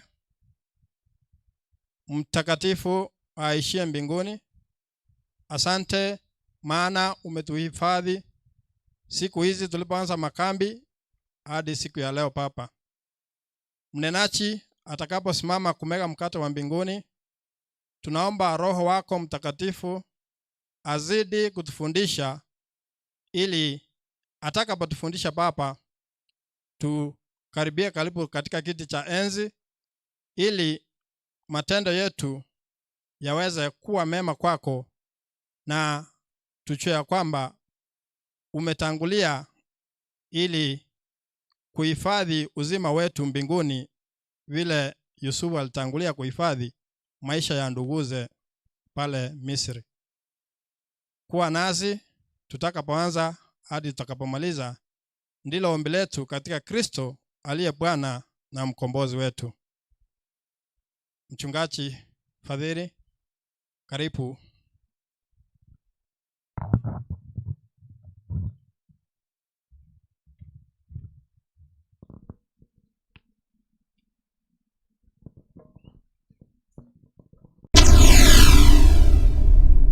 Get to the point. Get to the point. Step forward. Take a step forward. Nina wasalimu wapendwa wote kwa jina la Yesu Kristo. Bwana asifiwe. Bwana asifiwe. Kama una furaha kama mimi hivi, hebu punga sasa mkono wako. Ninaona microphone imewekwa sawa, na nishukuru sana team ya media. Get the point, take a step forward. ninashukuru sana kwa kazi njema wanayofanya. Ndugu zangu, nimemshukuru Mungu mbele yenu, maana ninajua hapa akiwa na makusudi maalum, akiwa anataka kwamba tubarikiwe sote. Karibuni katika ibada ya leo, na ninaomba vile vikapu vya sadaka vianze kurudi tena mikononi mwa deacons and deaconesses, maana tutakuwa na wakati wa kuja kutoa sadaka zetu, na tutaweka mstari wa deacons watakaojipanga hapa nyuma tu ya kamera. Wapendwa mlioko mtandaoni, tumeamua katika kambi hili kumshukuru Mungu, na hata hawa walioko hapa tumeamua kumshukuru Mungu. Na kabla sijafika hapo, nianze kwanza kushukuru Madam Luce ambaye amekuwa mbaraka sana katika kipindi cha leadership, lakini pia na kile kipindi cha mchana, kipindi pendwa cha Family Life. Yaani hata mimi ninapenda vipindi hivyo. Bwana akubariki sana. Namshukuru sana Evangelist Robinson. Ikiwa unafuatilia vizuri, Bible study anayofundisha is a scholarly study, na anafanya kitaalamu kabisa. Kama theologian na recommend mafundisho haya, ni ya kipekee. Mungu akubariki sana. Lakini pia nashukuru kwa stewardship, na jana tumeweza kuuza vitu. Nimeona hata kuna kuku zimeletwa hapa ambazo na mizigo mingine naona iko mikononi mwetu. Niwashukuru kwa kuendelea kuamua kuleta vitu ili viuzwe kwa ajili ya Bwana. Na niseme tena kwamba mnawekeza kwa Bwana, mtapata mibaraka kwa Bwana wenu. Endeleeni kufanya hivyo, maana imetupasa kumshukuru Mungu Muumbaji, Mfalme. Vitu vyote ni vyako, ni kwa ukarimu wako tunabarikiwa. Tutatoa nini kwanza? Vyote ni vyako, na upendo wako Mungu unadai moyo wa shukrani. Kwa kanisa la Waadventista wa Sabato, mwaka hadi mwaka unahesabiwa kutoka makambi hadi makambi. Na ndio maana nilisema ikifika Jumamosi nitasema kwa Better Living Getembe, Happy New Year. Maana kutoka hapo tunaenda kuanza mwaka wa Kikristo mpya wenye sura nyingine mpya. Kwa hivyo imetupasa tumshukuru Mungu ili ndiposa tuanze mwaka mwingine pamoja na Bwana. Haleluya. Jamani, Bwana asifiwe. Kwa hivyo ninaomba ujiweke sawa. Nimesema vile vyombo sijaviona, wenda viko mahali, acha niamini. Lakini basi kwa sababu tunaenda, nimeona pale deacon ananionyesha ishara vipo. Deaconess, Mungu akubariki sana. Sasa kwa kusema hivyo, wale ambao hawajapata bahasha, zile bahasha ziko hapa. Je, ziko jirani ama ziko mbali? Ziko pale. Basi Evangelist Robinson, my friend, naomba ukapate bahasha ili uwape ambao hawakuwepo, alafu kishapo tutakuwa mimi, Evangelist Robinson na Madam Luth tukisimama hapa. Hivyo vifaa vya sadaka pia Evangelist Deaconess avilete hapa karibu, ili vikae hapa kwenye hapa mnapokaa watumishi. Wewe endelea kugawa bahasha pande hizo, alafu baadaye tutasimama wote watatu na tutakuwa tukikushikeni mikono mnapokuja kuweka sadaka. Kwa hiyo tutakushikeni mikono mnapokuja kuweka sadaka, na hatutakaa hapa mbele. Pale tenti ile atakaa ama atasimama pale Madam Luce. Kwa hiyo Madam Luce, nenda na chombo chako pale. Nitakapotoa nani ya kutoa sadaka, agizo la kutoa sadaka, utakuwa unakuja alipo kwenye ile tenti tu pale, alafu unamshika mkono wa baraka. Hii tenti ya hapa naomba itakuwa wanaoshika mkono hapa. Atakayeshika mkono hapa ni mama mchungaji, yuko pale. Madam, chukua, wewe ni mchungaji sasa. Maana ukishakuwa mama mchungaji, wewe ni mchungaji. utatoa baraka, utasimama hapa mbele. Tunasimama mbele yao, wao ndio wanakuja, alafu pale Robinson anapogawa pale atasimama pale na kikapu na mimi nitaenda pande ile, maana ndivyo tunavyoenda kugawa baraka. Unaleta na unapata mkono wa baraka, na hivyo ndivyo tutakavyoenda. Na huenda unahitaji kutoa kwa nambari ya simu, na hii ni nambari ya simu ambayo kanisa imetoa ili uweze kubarikiwa. Sasa kama huna token, huna cash, lakini una bahasha, hiyo bahasha endelea kuiweka. Huenda utatoa pesa, maana tumesema leo tunatoa awamu ya kwanza, alafu tutatoa awamu ya pili siku ya Sabato tena. Lakini leo toa, kila mtu atafanya vile tulivyosema tangu jana, na wale mliokuwa leo tuta adapt. Na kwa hiyo kama una cash utatoa, lakini kama huna utaenda kushikwa mkono baada ya kuwa umetuma kwa nambari hii ya simu. Tumshukuru ni Mungu, maana amekuwa ni mwema, kwa maana fadhili zake ni za milele. Amekuwa mwema mwaka wote mzima, ametulinda. Katika sehemu ya kwanza ya shukrani, tenda hivyo kwa utukufu wa Mungu. Nambari ya simu 070707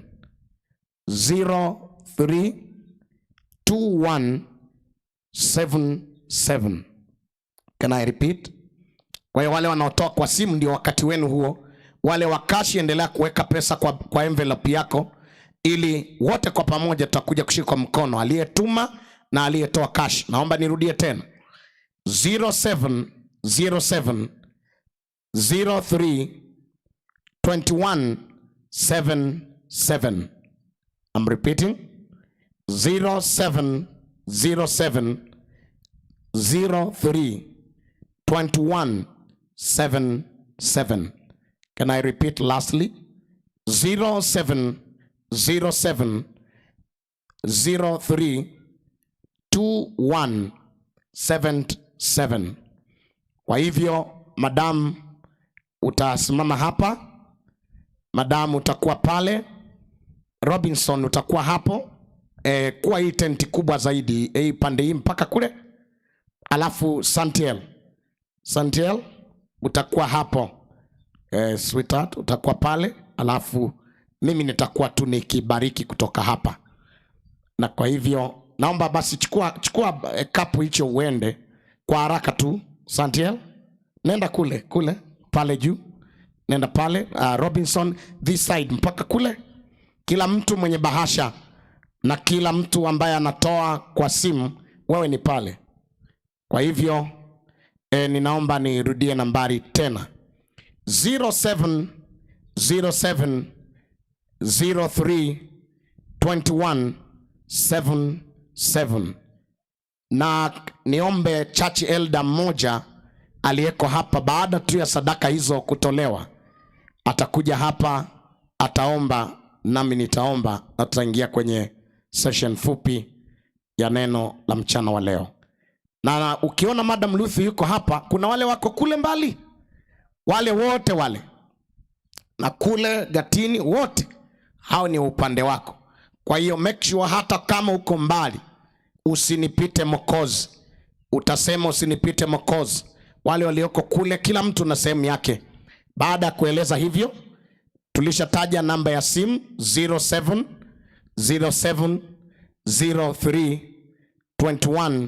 0707032177.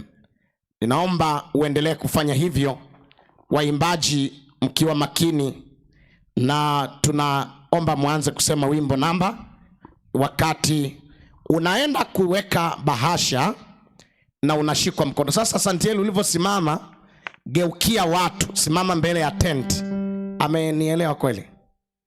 Santiel, mbele ya tent katikati, alafu una madam katikati, wanakuja mbele yako hapo kabisa. Kwa hiyo utawapa nafasi ili waje.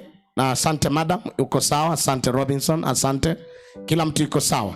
Ninaomba ikiwa kuna huyo elder aje sasa. Church elder, asante. Ninaomba uje tu hapa ili uombe ombi la kukusanya alafu mimi nitaomba ombi baada ya makusanyo. Waombee watu wanaotoa kwa njia ya simu, waombee wanaotoa cash, ili Mungu apokee sadaka ya shukurani.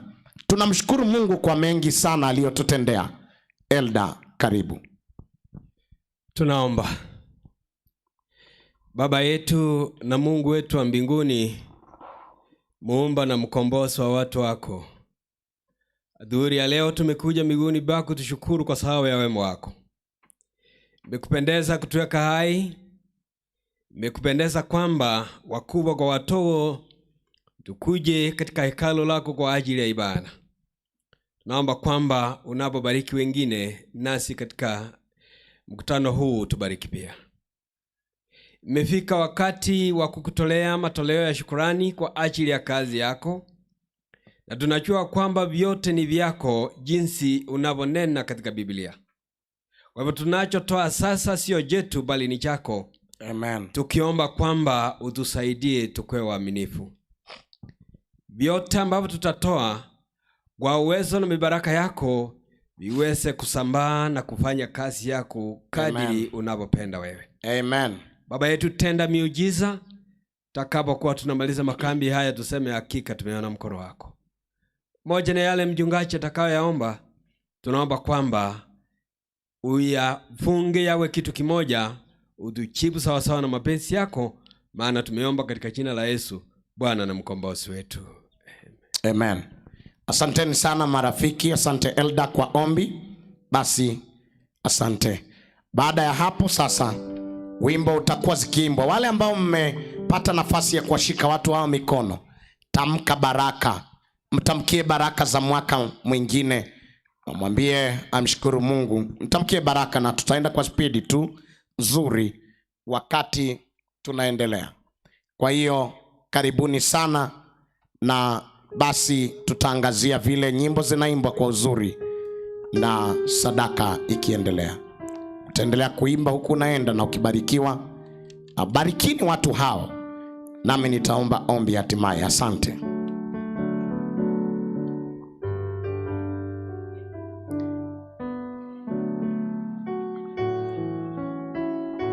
Hakikisha umeshikwa mkono na umetamkiwa baraka. Twapanda mapema na mchana kutwa, Mbegu za fadhili hata jioni. Twangojea sasa siku ya kuvuna, tutashangilia wenye mavuno. Mbona mnateseka sasa? Weka key ambayo inakubeba. Twapanda mapema na mchana kutwa, mbegu za fadhili hata jioni. Twangojea sasa siku ya kuvuna, tutashangilia wenye mavuno, wenye mavuno, oh, wenye mavuno. Tutashangilia wenye mavuno, wenye mavuno, mavuno, wenye mavuno. Tutashangilia wenye mavuno. Wenye boksi la maombi liwekwe pale karibu. Obedi, weka boksi linapokaa. Asante. tusishindwe na Changamka choristers. punde Itakwisha kazi yetu hapa, tutashangilia wenye mavuno, wenye mavuno. Make it powerful. Wenye mavuno, tutashangilia wenye mavuno, wenye mavuno, wenye mavuno. Peleka sadaka yako. tutashangilia wenye mavuno. Twapanda kwa Bwana mbegu kila siku, tujapoona tabu na huzuni,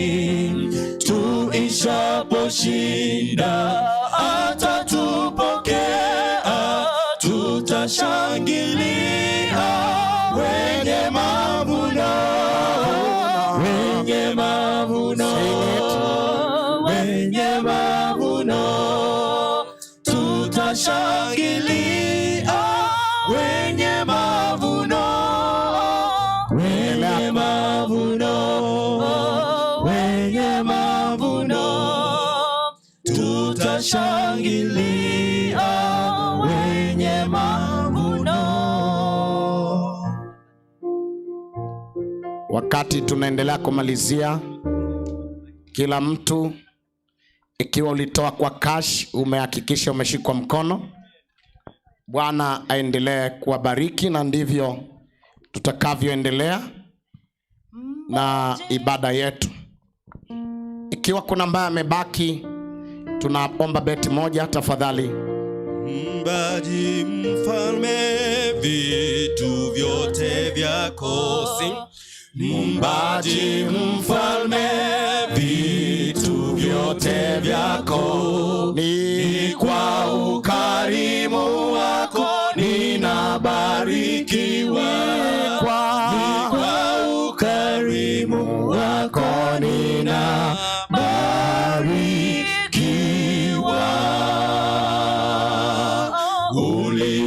Uliyeniumba na kutegemea, sina budi kuzisifu hisani zako kuu. Sina budi kuzisifu hisani zako kuu.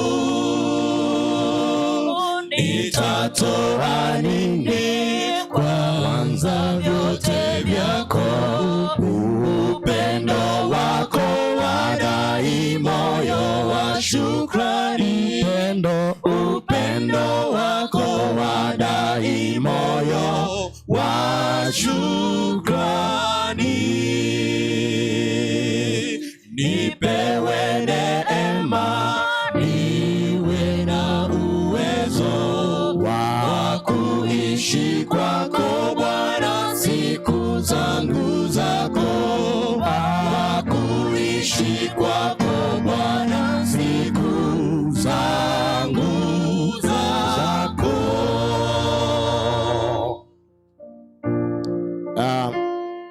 Ninaona tayari Makenzi. Sasa mnaweza mkazima maiki zingine ili na ipate nguvu sasa kwa ajili ya preaching. Ninashukuru sana kwa namna njema ambayo mmetenda. Na najua tumesema Sabato tena tutakuwa na session nyingine. Na tunamshukuru Mungu maana it is endless. Ametubariki siku zote hizo. Zaidi ya siku 366 ukihesabu mwaka jana hadi sasa, kulingana na makambi. Zimepita siku nyingi na Bwana amekuwa mwema. Na baada ya kuwa tayari mmekusanya marafiki zangu, sasa mnasogea hapa ili pia tuweze kuomba. Mali yako sasa Bwana tunatoa, hatuna yaliyo yetu, yote ni vipaji.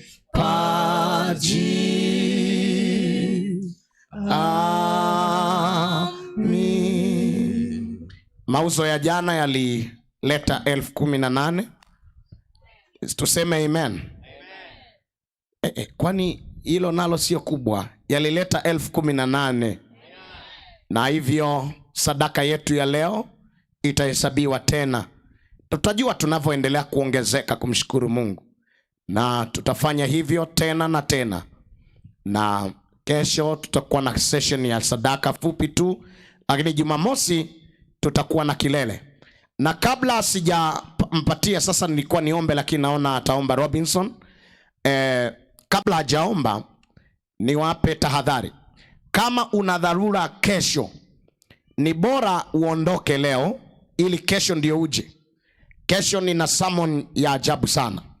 Inaitwa the more they were oppressed, the more they multiplied. Kwa hiyo tutakutana nayo kesho. Na basi, lakini vizuri leo pia ubarikiwe. Asante, na tuombe. Mungu na Baba yetu tupendaye, tunakushukuru kwa sababu ya wingi wa wema na fadhili ambao umetutendea mpaka sasa. Wewe ni Mungu wala hapana mwingine, na kwa sababu hiyo watoto wako wameguswa na uaminifu ambao umewatendea katika maisha yao mwaka huu mzima. Na mikononi mwetu kama watumishi wako tumeshikilia shukrani za dhati ambazo zimetoka katika mikono ya watoto wako. Tulifanyalo sasa, Mwenyezi Mungu, kwa sababu ya hili ambalo amelitenda, ni kuwatamkia baraka za kipekee. Hivyo tunakusihi Mungu, popote ambapo hiki kimeondoka, baraka zako zikaandamane katika jina la Yesu Kristo. Wabarikiwe mjini na wabarikiwe mashambani. Wabarikiwe wanapoingia na wabarikiwe wanapotoka.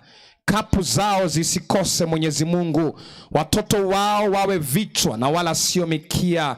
Afya zao ukazisitiri kwa sababu ya kutosahau wema ambao umewatendea, Mwenyezi Mungu. Iwapo kuna mtu ambaye alikuwa hana tumaini maishani, amani imepotea, kwa sababu ya sadaka ya shukrani ambayo ameileta, Mwenyezi Mungu, ukairegeshe amani na tumaini katika maisha yake.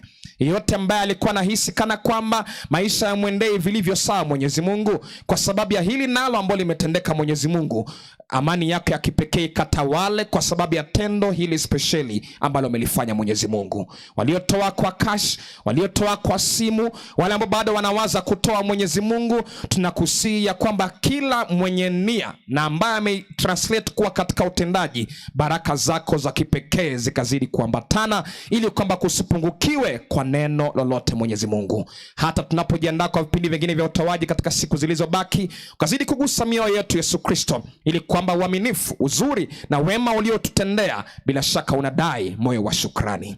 Mtumishi wako sasa anaposimama kumega mkate wa uzima, ninamsongeza kwako mtini. Apungue nawe uzidi. Tukuone wewe Yesu, mwana kondoo wa Mungu unayezichukua dhambi za ulimwengu. Tukione wewe ukiwavuta watu kutoka kwako.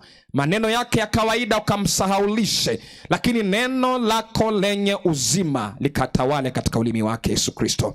Lije na nguvu ya kuchoma, lije na nguvu ya kuokoa, na hatima tuseme kweli tumeisikia sauti yako. Asante kwa sababu ya kutusikiliza na kwa kutujibu kwa imani. Tumeomba kupitia Kristo, na kila mmoja aseme amina. Amen. Amen. Asante.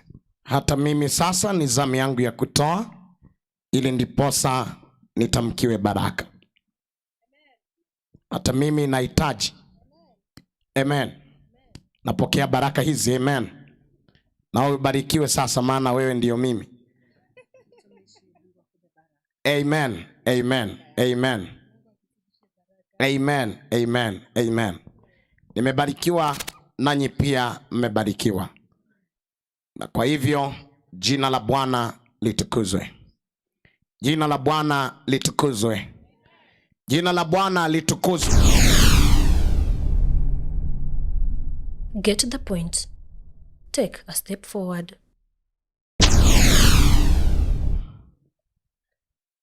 No matter how hard it is, I must forgive. No matter how hard it is, I must forgive. Haijalishi ni ngumu, inagharimu kiasi gani, lakini imenipasa kusamehe. Media team na instrumental team, asanteni. The mic is powerful. Kwa hiyo haijalishi ni gharama kiasi gani, but I must and I must forgive. Na mchana tena tutakuwa na session ya kutoa zile mifugo na vitu vilivyoletwa. Nisisahau, utaleta na vitauzwa na sadaka itapokelewa. Njoo Roho Mtukufu uoshe moyo wangu, utakase nia yangu. Njoo jaze sa. Come Lord unto me. Roho Mtukufu Baba, njoo jaze sasa, utakase nia yangu. Njoo jaze sasa. Nimejaa udhaifu na inamia kwako, Roho Mtukufu sasa nitilie na nguvu. Nitie nguvu Yesu. Roho Mtukufu Baba, njoo jaze sasa,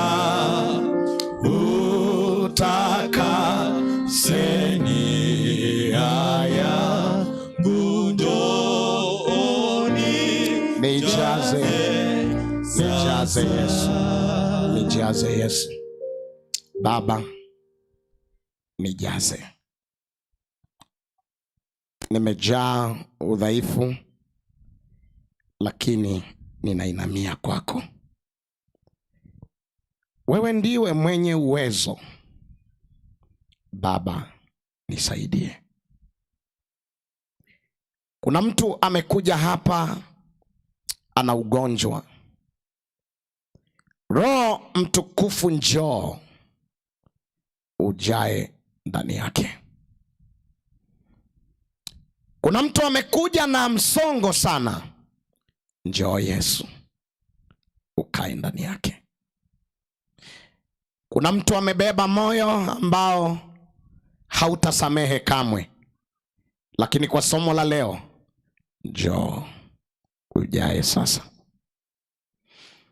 Kuna mtu amekuja na moyo mzito sana. Umejaa vitu vingi mno. Ninaomba ujae sasa. Turn the ground, Lord. Touch our heart, Lord. Touch us. Tuguse. Ninaomba kila mtu aliyekaa hapa asikie hali ambayo hajawahi kuisikia, apate nguvu ambayo hajawahi kupata tena. The power that heals, the power that rebuke and cherish all demons in Jesus' name. The power. Let the ground shock, for you are here. And I feel your power. I feel the anointment in here. And someone is healed. Praised be thy name.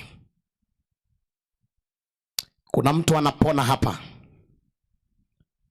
Kuna mtu anakutana nguvu isiyo ya kawaida hapa. And before I preach, dear Lord, thank you. Thank you. Thank you. Kuna mtu alikuwa na moyo mgumu hapa. Umebeba mengi mno. Yesu msaidie atue mzigo huo, maana mizigo tunaweka Kalvari. Thank you, Lord. Thank you, Lord. Nisaidie nihubiri. Mimi nipungue, Yesu wewe uongezeke. Kwa jina la Yesu. Amen.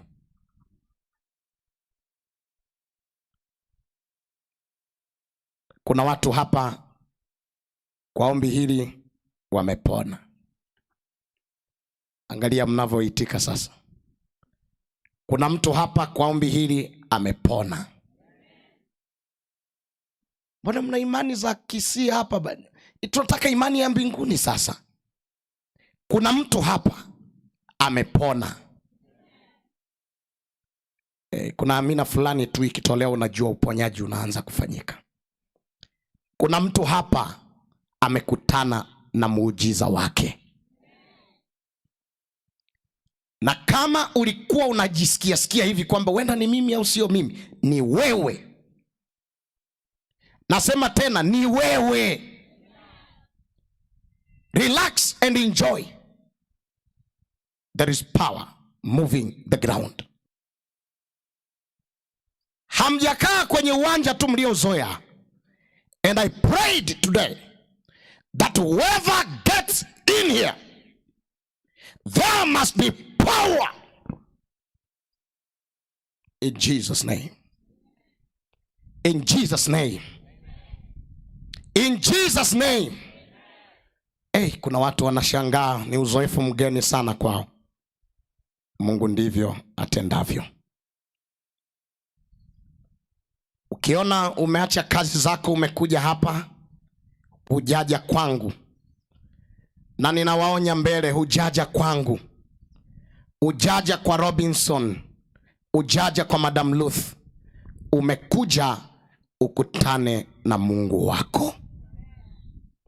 Kazi yetu ni kumwomba aje akutane na wewe. And I must forgive no matter how much it will cost me. The same book of Genesis. The book of Genesis. And we shall read from 45, chapter 45, verse 1, going down. Na kabla asome, wale ambao wanaendelea kunifuatilia, tunaondoka na tumefika kwenye hatua ambayo sasa Yusufu amewatoa ndugu zake, amewaruhusu wameenda, na ili kuonyesha kwamba amewasamehe. Wao walikuwa hawamjui, ila aliwarudishia mizigo yao, aliwapa mizigo ya chakula na pesa zao. Imagine hapa bado hawajamjua, ila yeye ameanza kuwatendea mema, na alikuwa kwenye position ambayo angeweza hata kuwaua. Maana kwanza hawamjui, wamemsahau, ila yeye anawakumbuka ndugu zake, na anawapa chakula wapeleke nyumbani wakale na wazazi ambao hawa ni wazazi wake Yusufu. And by the way, yeye Joseph anawajua, ila wao hawamjui. Lakini Samuel Joseph ameshapewa cheo, ni waziri mkuu, na imagine ameshaongoza miaka 7 ya chakula. Sasa yuko kwenye miaka 7 ya njaa, ambapo sasa hawa watu wa Israel wanatoka kwao Canaan, wanatoka Canaan, wanakuja Egypt, Misri, ili watafute chakula.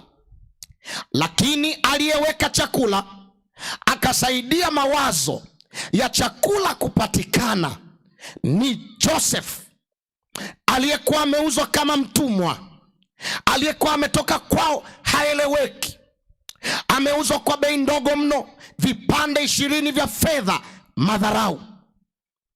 Madharau. Kuna watu wanakuangalia sasa hivi wanakudharau, maana wanakuona ni wa kawaida, wanakuona wewe ni binti wa kawaida, wanakuona wewe ni kijana wa kawaida, wanakuona wewe ni mama wa kawaida, wanakuona wewe ni baba wa kawaida, wanakuona wewe ni mzee wa kawaida. Kuna watu wana madharau. Kuna watu wanaweza kupanga hata namna ya kutuchukulia. When they look at you, wanakudespise. Maana hata hivyo hauna sababu za kuheshimiwa. Na mimi nataka niwaambie Wakristo wenzangu, ikiwa wewe ni mtu wa madharau, jifunze wiki hii kutoka kwenye kisa cha Yusufu. Walimuuza kwa vipande vya fedha 20 tu, na anaondoka, anaenda mbali na wazazi. Na hawa ni ndugu zake, wamemuuza, wanampeleka, anaondoka, hawajui hata anakokwenda hasa. Hawajui ni nyumba gani atakakoishi hasa. Kuna watu wanaweza kukudharau leo. Wanakudharau kwa sababu umechelewa kuolewa. Wanakudharau kwa sababu umechelewa kuoa. Wanakudharau kwa sababu hujaenda sana shule kama wao. Wanakudharau leo maana hujapata kazi. Wanaweza kukudharau maana hata hivyo wamefichwa. They cannot predict your tomorrow. Hawawezi kuisema kesho yako.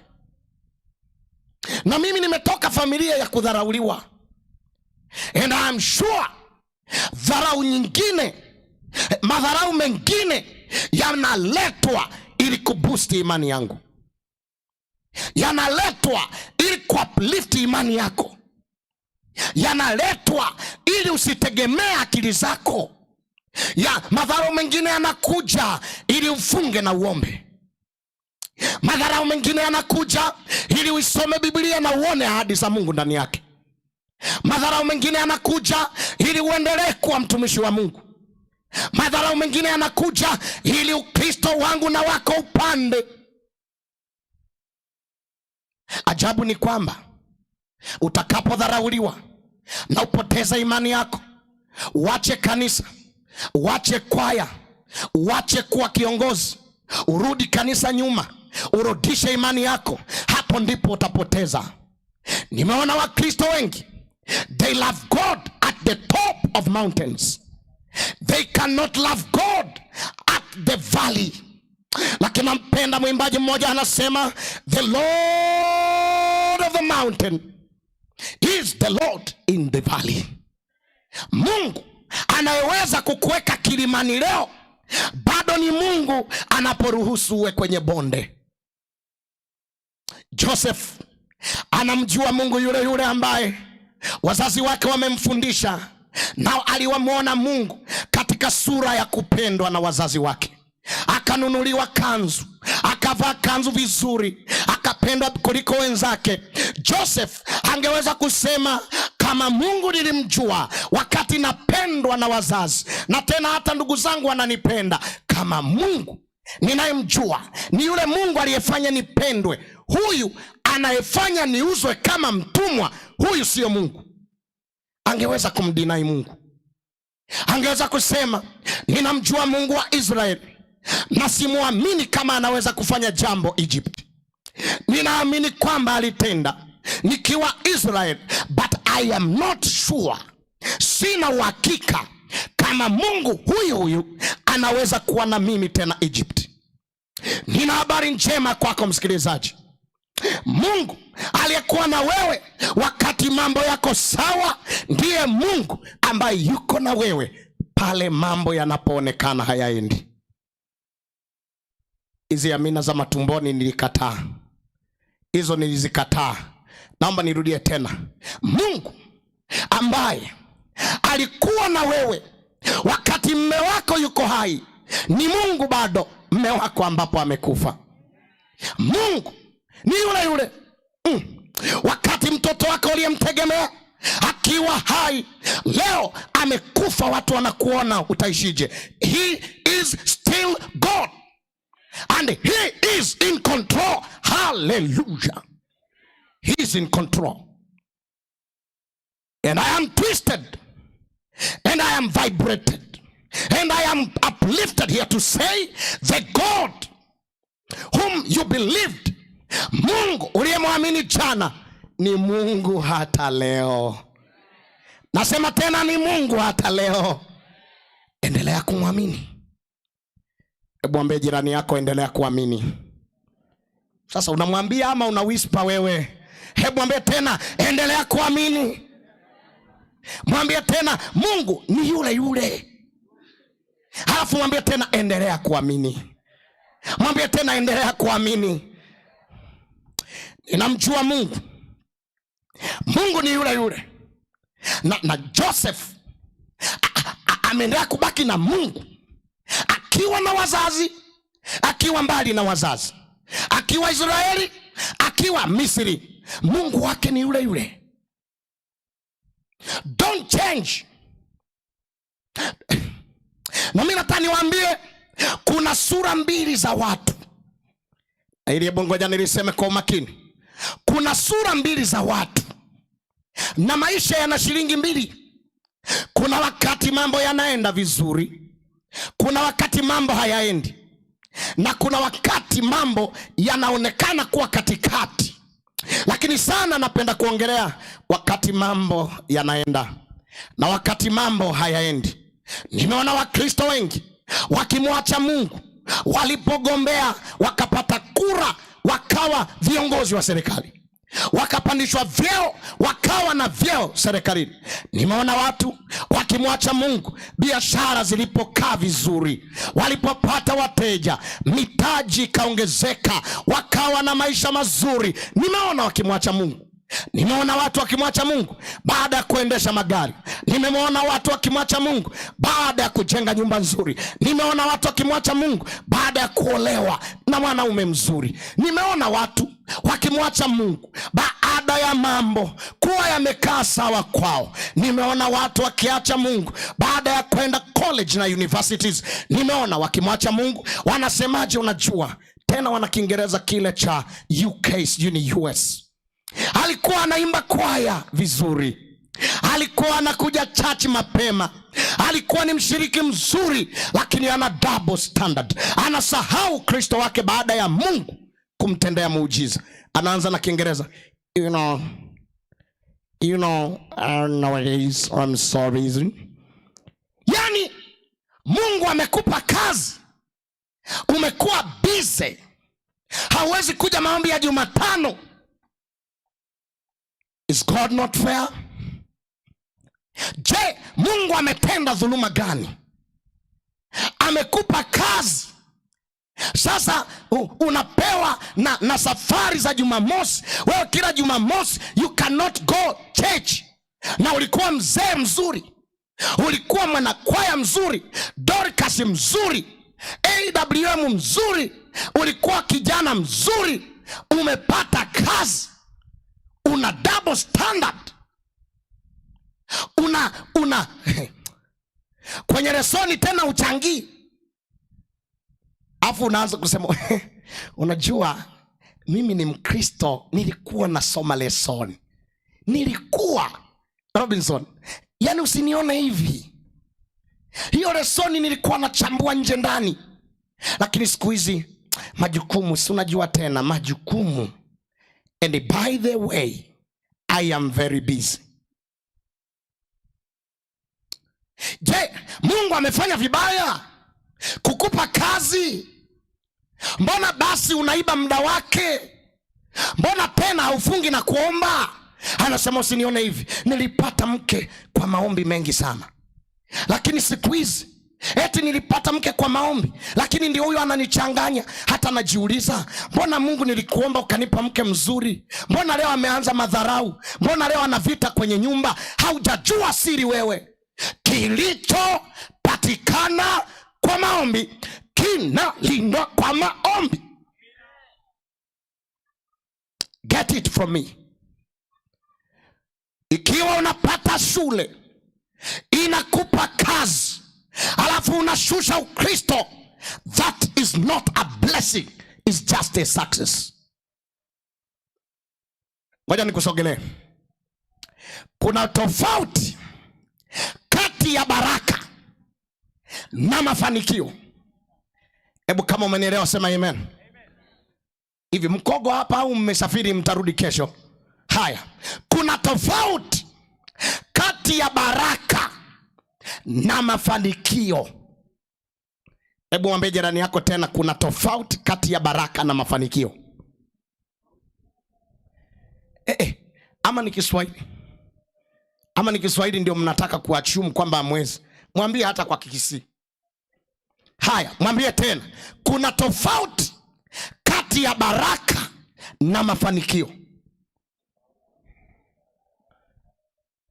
Hebu muulize, umebarikiwa au umefanikiwa? Wala usitake jibu, we muulize tu, atajua yeye. Hebu muulize tena, umebarikiwa au umefanikiwa?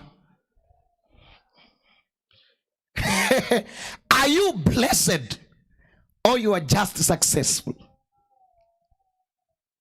Watu wengi ambao ninawaona duniani himu, hata wamejenga magorofa hapa Kisii, na wao ukijichanganya unaweza ukasema they are blessed. Wengi ni successful, wamefanikiwa kuwa na nyumba nzuri, kuwa na magari mazuri, kuwa na maisha mazuri, wamefanikiwa, lakini wanataabika. Ngoja nikwambie, dalili ya kujua wewe umefanikiwa au umebarikiwa, ya kwanza ni hii: baraka za Mungu zinatajirisha, wala hazichanganyi huzuni nazo. Mko hapo? Robinson, hebu waambie hilo ni fungu gani, ili nisiwe na hubiri peke yangu. Mmesikia hapo? Tunahubiri pamoja. Mithali 10:28. Hebu kabla hatujaenda pale wasomee ili wakonfirm, maana nao wanafikiri naongea maneno yangu. Dalili mojawapo kwamba wewe umebarikiwa au umefanikiwa, nenda pale Proverbs 10:28. Biblia inasema matumaini yao wenye haki. Is that the verse? Baraka za Bwana hutajirisha. Hiyo ni 10:28. Umesoma hiyo? Baraka za Mungu. Mithali 10:22. 22 sio 28, sorry. Biblia takatifu inasema, nilikwambia 28, wewe ulieko mtandaoni. It is Proverbs 10 verse 22. Yes, read it please. Biblia takatifu inasema, Biblia acha iseme, baraka ya Bwana, baraka ya Bwana hutajirisha, inatajirisha, wala hachanganyi huzuni nayo. Hachanganyi huzuni nayo. Hebu soma tena hapo. Baraka ya Bwana, baraka ya Bwana hutajirisha, inatajirisha, wala hachanganyi huzuni nayo. Hachanganyi huzuni nayo. Na mimi sasa nakuuliza, hivi wewe umebarikiwa ama umefanikiwa? Maana dalili kubwa ya kujua wewe umebarikiwa ni ya kwamba baraka ya Mungu inatajirisha, wala hachanganyi huzuni nayo. Hiyo ni moja ya Biblia fungu linalosema namna baraka ya Bwana. Na mimi nimeona watu wamefanikiwa kuwa na watoto, Madam Ruth, ila hawajabarikiwa kuwa na watoto. Na ndio maana hata mtoto anaenda Marekani au anapewa kazi nzuri, lakini mama yake analala njaa. Huyo mama alifanikiwa kuwa na watoto, ila hakubarikiwa kuwa na watoto. Na ndio maana nimeona ndoa nyingi za watu wameoana, lakini hawajawahi kufurahia ndoa. Kwao huo mbaraka wa ndoa haujatajirisha, haujafurahisha nafsi zao, ila hiyo ndoa imechanganyika na huzuni. Kama unanielewa, endelea kunipungia mkono namna hii. Kama unanielewa, punga mkono namna hii. Na kuuliza wewe mwanaume uliyeko hapa, wewe umebarikiwa kuwa na ndoa au umefanikiwa kuwa na ndoa? Ninakuuliza, umewahi kuona watu wamesoma tena wameajiriwa, ila hata kuvaa hawawezi, kula hawali, usingizi hawapati, mwili unazidi kuparara. Unajiuliza, mbona anapokea mshahara kama wengine? Huyu amefanikiwa kuwa na kazi, ila hajabarikiwa kuwa na kazi.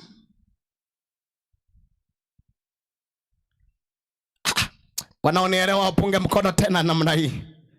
Ninataka niifungue akili yako kwa jina la Yesu.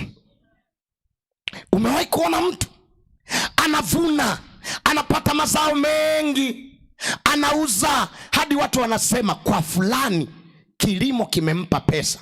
Subiri sasa, akishashika pesa, mama anaanza tumbo tumbo tumbo, watoto hawa wanaharisha, huyu anatapika, huyu kafukuzwa shule, huyu changamoto.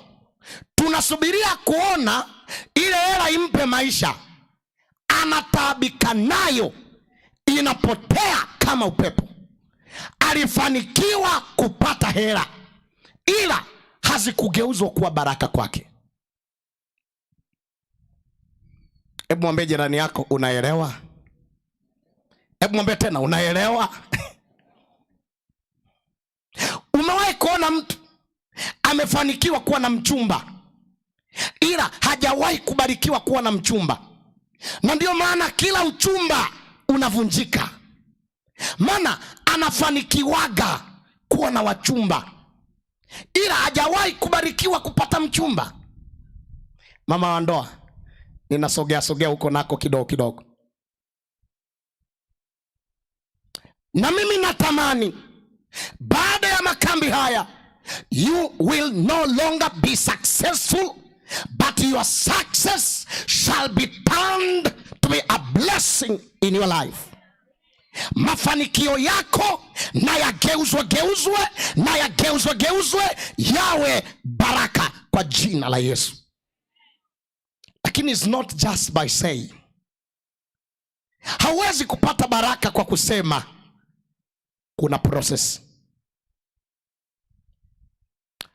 Na hatua nyingine ambayo napenda kuisema, nimetoa dalili kubwa ya kumjua mbarikiwa na aliyefanikiwa.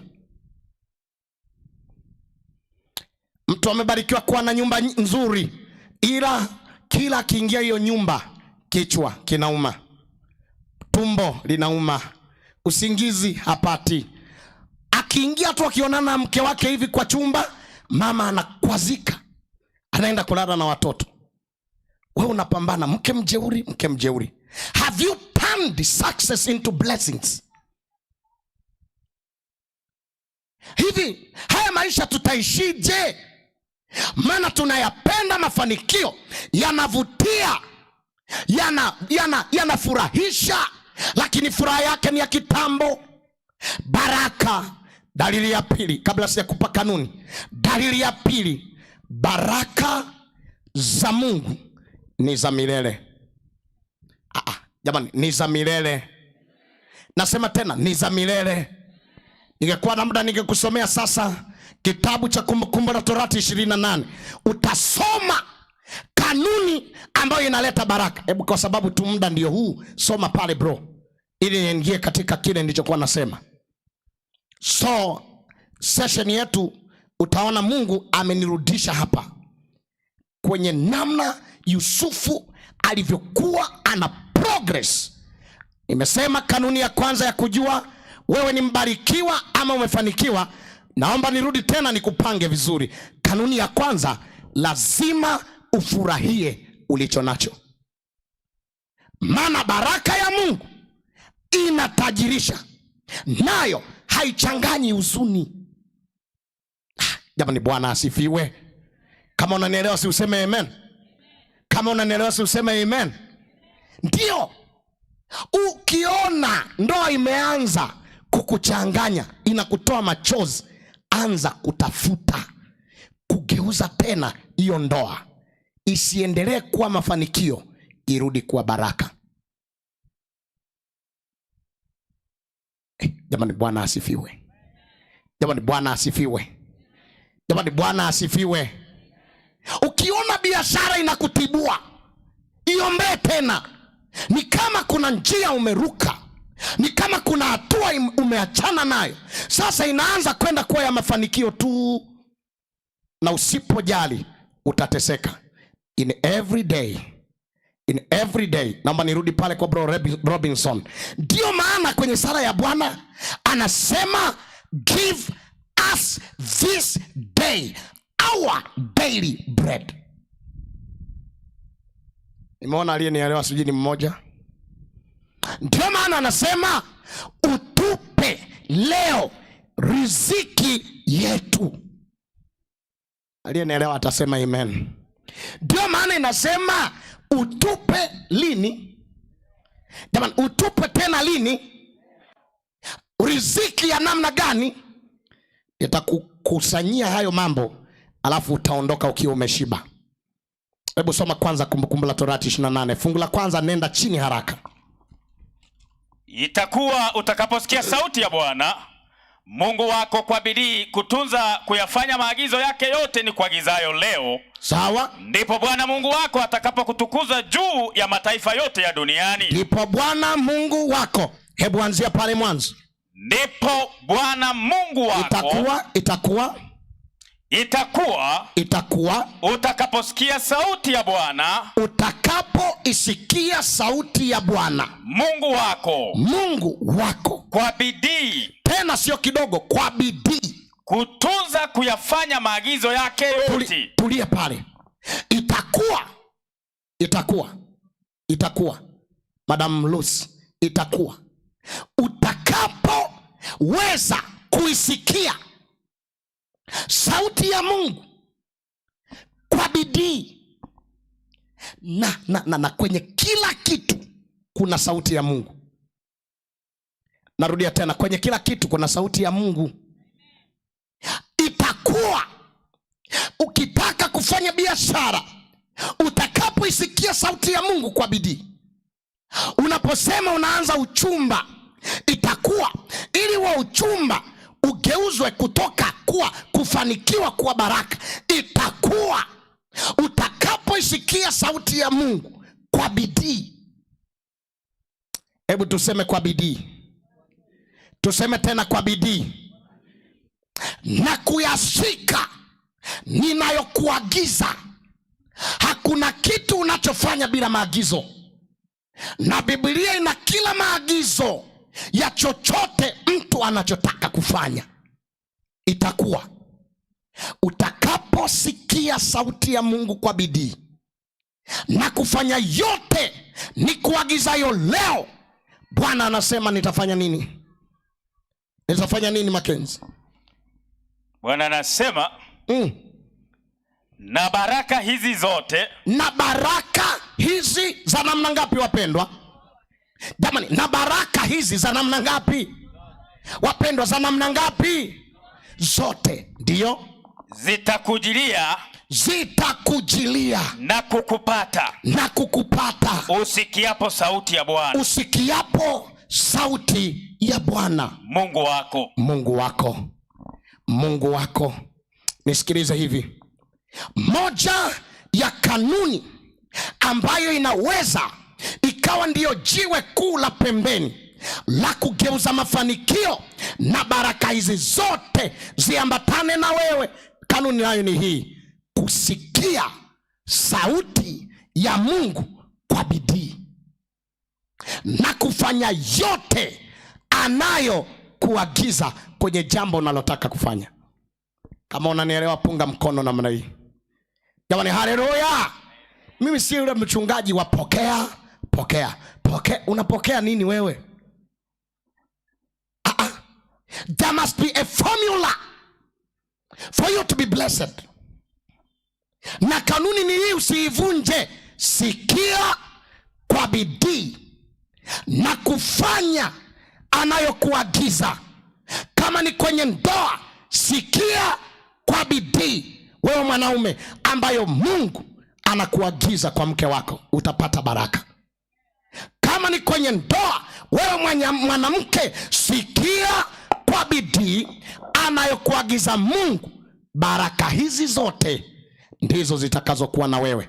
Andika hiyo chapter, kaangalie kwa bidii hizo baraka. Angalia ni ngapi unazo hadi leo, alafu jiulize, je, mimi nimefanikiwa au nimebarikiwa?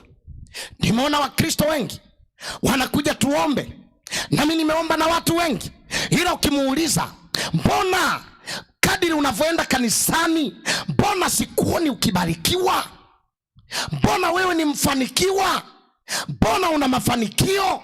And I want to tell you, watu wengi kanisani na nje ya kanisa bado wamefanikiwa. Ndio maana walio duniani hawajaweza kuja kanisani, maana tunataabika kama wao, tunalia kama wao, ndoa zinatusumbua kama wao, na tunateseka kama wao. Baraka za Mungu zinatajirisha, wala hazichanganyi huzuni nayo. Jitenganishe na ulimwengu wewe. Hata kuwa mwanamke wa dunia, utaifanya ndoa yako isibarikiwe. Mwanaume, geuka, achana na kanuni za ulimwengu za mipango ya kando. Achana na kanuni za dunia za namna ya kutesa na kupiga mke. Utabaki kuwa mwanaume aliyefanikiwa kuwa na ndoa, and you are not blessed.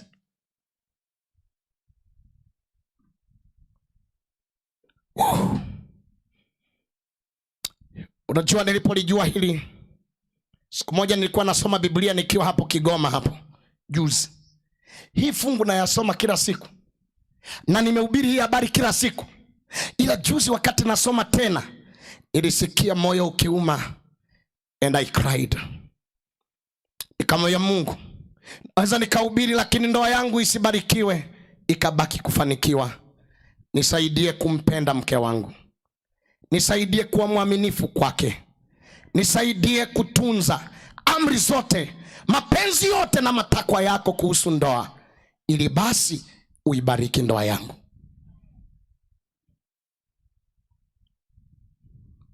Baraka za Mungu, yani hata kama ningeweka maiki chini sasa. Baraka za Mungu zinatajirisha, hazichanganyi huzuni. Geuza watoto wako wawe baraka. Nasema tena, wawe baraka. Wapendwa, wawe baraka. Geuza maisha yako yawe baraka. Geuza, geuka. Wache ulimwengu na mambo yake. Hata mtu atembee na ndege kubwa, atembee na sijui na nini, helikopta, ni ya kwake, kanunua.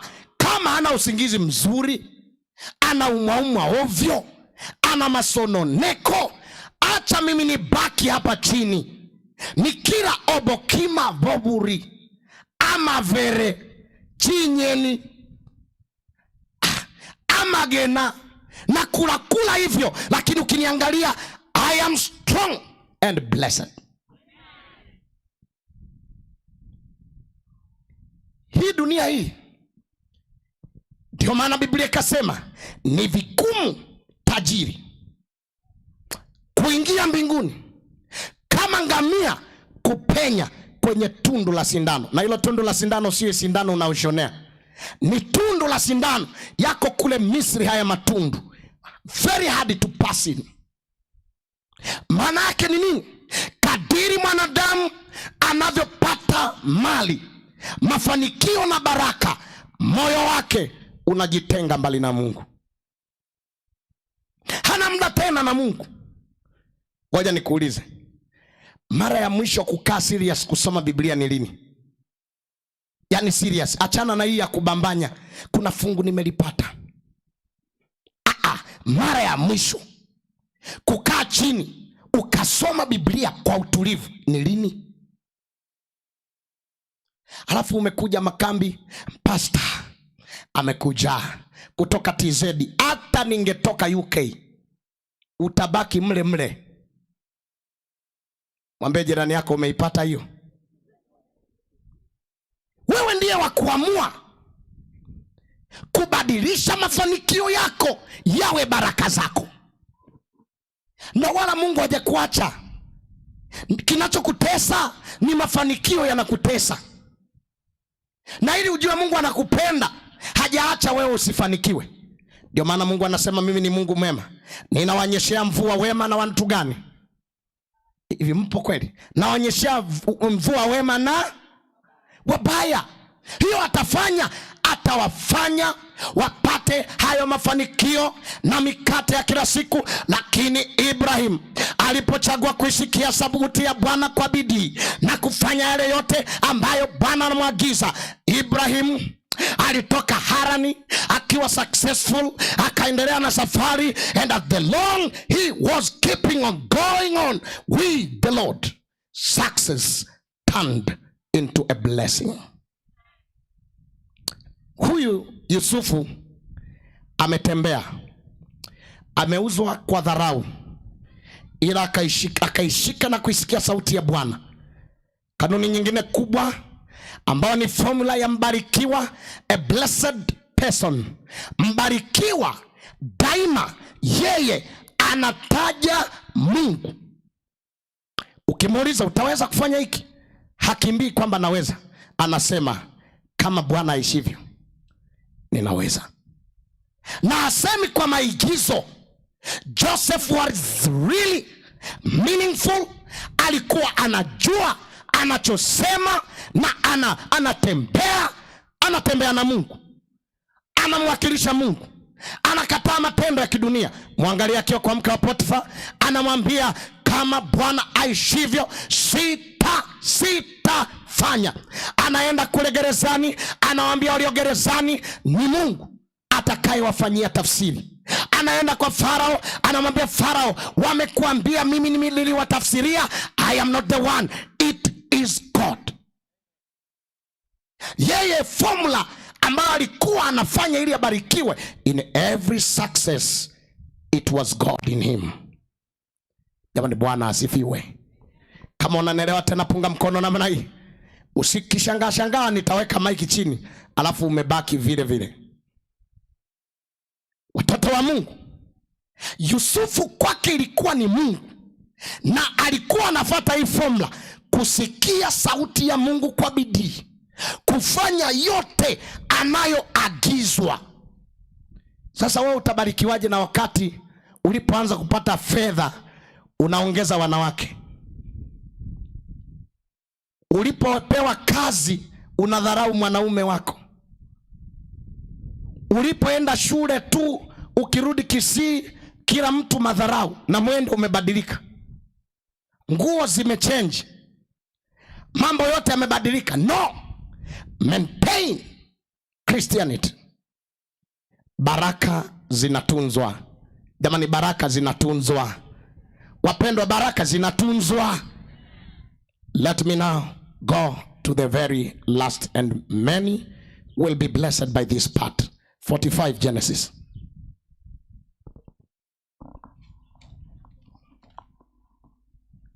Nikishaona obokima imewekwa pale, mimi naamaliza ili ubiri.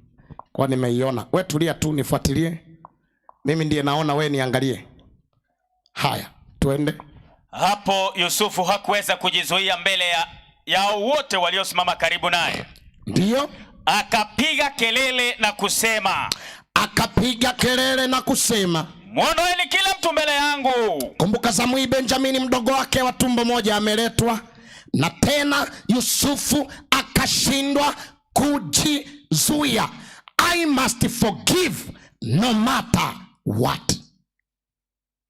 Moyo unataka nisimsamehe mke, moyo unataka nisimsamehe mume, moyo unataka nisimsamehe mzee wa kanisa, moyo unataka nisimsamehe huyu ambaye ni mshirika mwenzangu, moyo unataka nisimsamehe business partner, moyo unataka nisisamehe. Lakini Biblia inasema kwa sababu Yusufu alikuwa na roho wa Bwana ndani yake, ambaye tumesema tumpate wapi mtu kama huyu ambaye roho wa Bwana anakaa ndani yake? Kwa sababu roho yupo tayari, kwa sababu roho anafanya kazi tayari, ndugu yangu ana, kwa sababu roho wa Mungu yuko ndani yake, akashindwa kujizuia.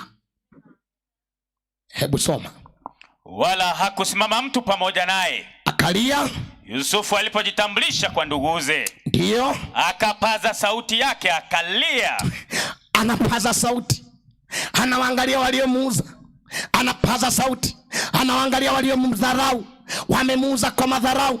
Biblia inasema akapaza sauti akalia, akapaza sauti akalia. Madharau aliyofanyiwa, madharau aliyofanyiwa, ukatili aliyotendewa, wa kutenganishwa na wazazi, kuuzwa kama mtumwa. Sasa anawaona ndugu zake, moyo unauma, moyo unakereka, moyo unatamani awaadhibu. Kumbuka kuna wakati amejaribu akawaweka jela kama siku 3, amewaweka gerezani, lakini roho wa Mungu anamwambia Yusufu, watoe, hao ni ndugu zako, wasamehe, hao ni ndugu zako. Moyo kuna wakati unataka asisamehe, lakini gharama ya uwepo wa Roho Mtakatifu inamwambia Joseph, you must forgive no matter what. Na ndio analia, anatoa uchungu, moyo ulikuwa umesinyika, moyo ulikuwa unauma. Maana akifikiri ana kila mamlaka, ana kila uwezo, anajua cha kuwafanya, akisema amuru majeshi watakufa. But Joseph, a blessed person, mbarikiwa Joseph, anaamua mchana wa leo kanuni nyingine ambayo imezuia baraka zetu na tumeendelea kufanikiwa. Hujawahi kusikia mtu anasema, wewe nitesage tu wewe mwanaume, na mimi nitapataga kazi, utanijua? Hutapata ngo, na ukipata hutaenjoy ngo. Hujawahi kuona mwanaume anamwambia mkewe, unanichukulia wa kawaida, maana hela hazijanipata, zikinipata ndio utanijua? Hutapata bro. Kuna watu anapitia mateso, ananyanyaswa na ndugu zake, anawasema wameenda Marekani, wananitesa kisa wameenda shule sijaenda. Tulia na mimi nipate, watanijua. Hawatakujua, utabaki pua. Wabarikiwa hawana grudges. Kwa nini namsemi amina? Hapo na walazimisha sasa. Wabarikiwa hawana grudges. They are free like a molecule. Hata wanasema nikibarikiwa, I will bless those who curse me. I will bless my haters. I will do good for them until they cry. Jamani, Bwana asifiwe. Wanaonielewa wapunge mkono namna hii tena. Wanaonielewa wapunge mkono namna hii. Haleluya. Akalia, hebu teremka. Watu wa nyumba ya Farao wakamsikia, na Wamisri wakamsikia. Soma twende. Yusufu akawaambia ndugu zake. Yusufu anawaambia sasa ndugu zake, mimi ndimi Yusufu. Mimi ndio Yusufu sasa. Baba yangu angali hai bado? Baba yangu angali hai bado. Yani ningekuwa mimi, ningesikia tumbo linafanya wewe ndio Yusufu tena, tulie kuuza vipande 20, tuko chini yako. Tutatokaje hapa? Soma. Wala ndugu zake hawakuweza kumjibu. Ndugu wakakaa kimya, wamepatwa na trema. Maana waliingiwa na hofu mbele yake. Hofu. Endelea. Yusufu akawaambia ndugu zake. Karibuni kwangu. Karibuni. Wanasema umepanga, acha ujenge, wakaribishe wakae kwenye makochi wale mpaka roho zao mbaya ziwatoke kwa jina la Yesu. Amen. Wanasema utaolewa, hao wape free card. Usiwalipishe, wape kadi waje wale kwenye harusi. Wote wanaosema huolewe. Mnanielewa? Wanasema kwako hakutakuwa na sherehe, waalike waje bila kuwadai kitu. Wanasema utakaa uajiriwe, mshahara wa kwanza wanunulie mchele, mafuta, sabuni. Nenda uwatembelee, waambie nina furaha kubwa, nimeajiriwa Nairobi Hospital na kwa sasa mimi ndiye HR. Mtajua hamjui, kula huo mchele ukutese ndio ujue Mungu wangu sio wa kawaida. Jamani, haleluya. Amen. Jamani, haleluya. Aliyeuzwa anawakaribisha, haya twendeni kwangu. Miguu tunaenda kwa tuliyemuuza, hatueleweki. Yani hakuna dawa ya adui kama kumlipa jema. Lakini sio vyepesi kama ninavyosema hivi, ni mpaka Roho wa Mungu akae ndani yako. Walionielewa wapunge mkono namna hii. Nimeona Wakristo wanateswa na maneno mimi. Karibu nyumbani, karibu. Haya, karibu. Bro, soma au uko nyuma ya nani uone kama nakupa ishara. Haya, twende. Basi wakakaribia. Akasema, mimi ni Yusufu. Mimi akarudia tena kwa msisitizo. Jamani, mimi ndiye Yusufu, ndugu yenu ambaye mliniuza kwenda Misri. Basi sasa msihuzunike nyinyi, wala msifadhaike nafsi zenu, wala msifadhaike tena kwa kuniuza mimi huku. Maana Mungu alinipeleka mbele yenu kuhifadhi maisha ya watu. Msiteseke. Nimeshawasamehe. Msingenisema nisingejenga, msingeendelea kunisema nisingeoa, msingenisema nisingesoma kwa bidii, msingenisema nisingekuwa na maisha. Msiteseke. Yusufu anawaambia msiteseke. Nyinyi mlitenda hayo, ila Mungu alikubali myatende hayo ili mimi niwe mbele ya wakuu na niwe jibu la swali la njaa ya Misri na Egypt.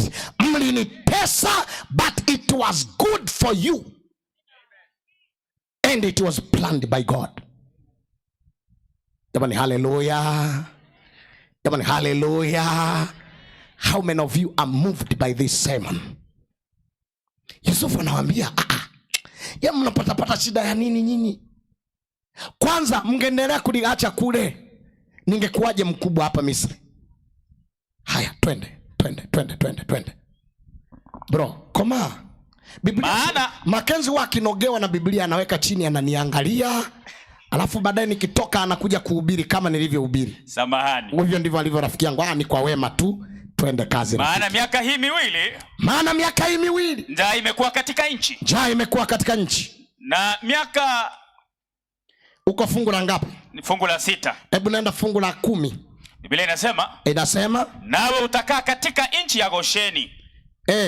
Utakuwa karibu nami. Sawa. Wewe na wanao. Sawa. Na wana wa wanao. Sawa. Na wanyama wako na ng'ombe zako na yote ulio nayo.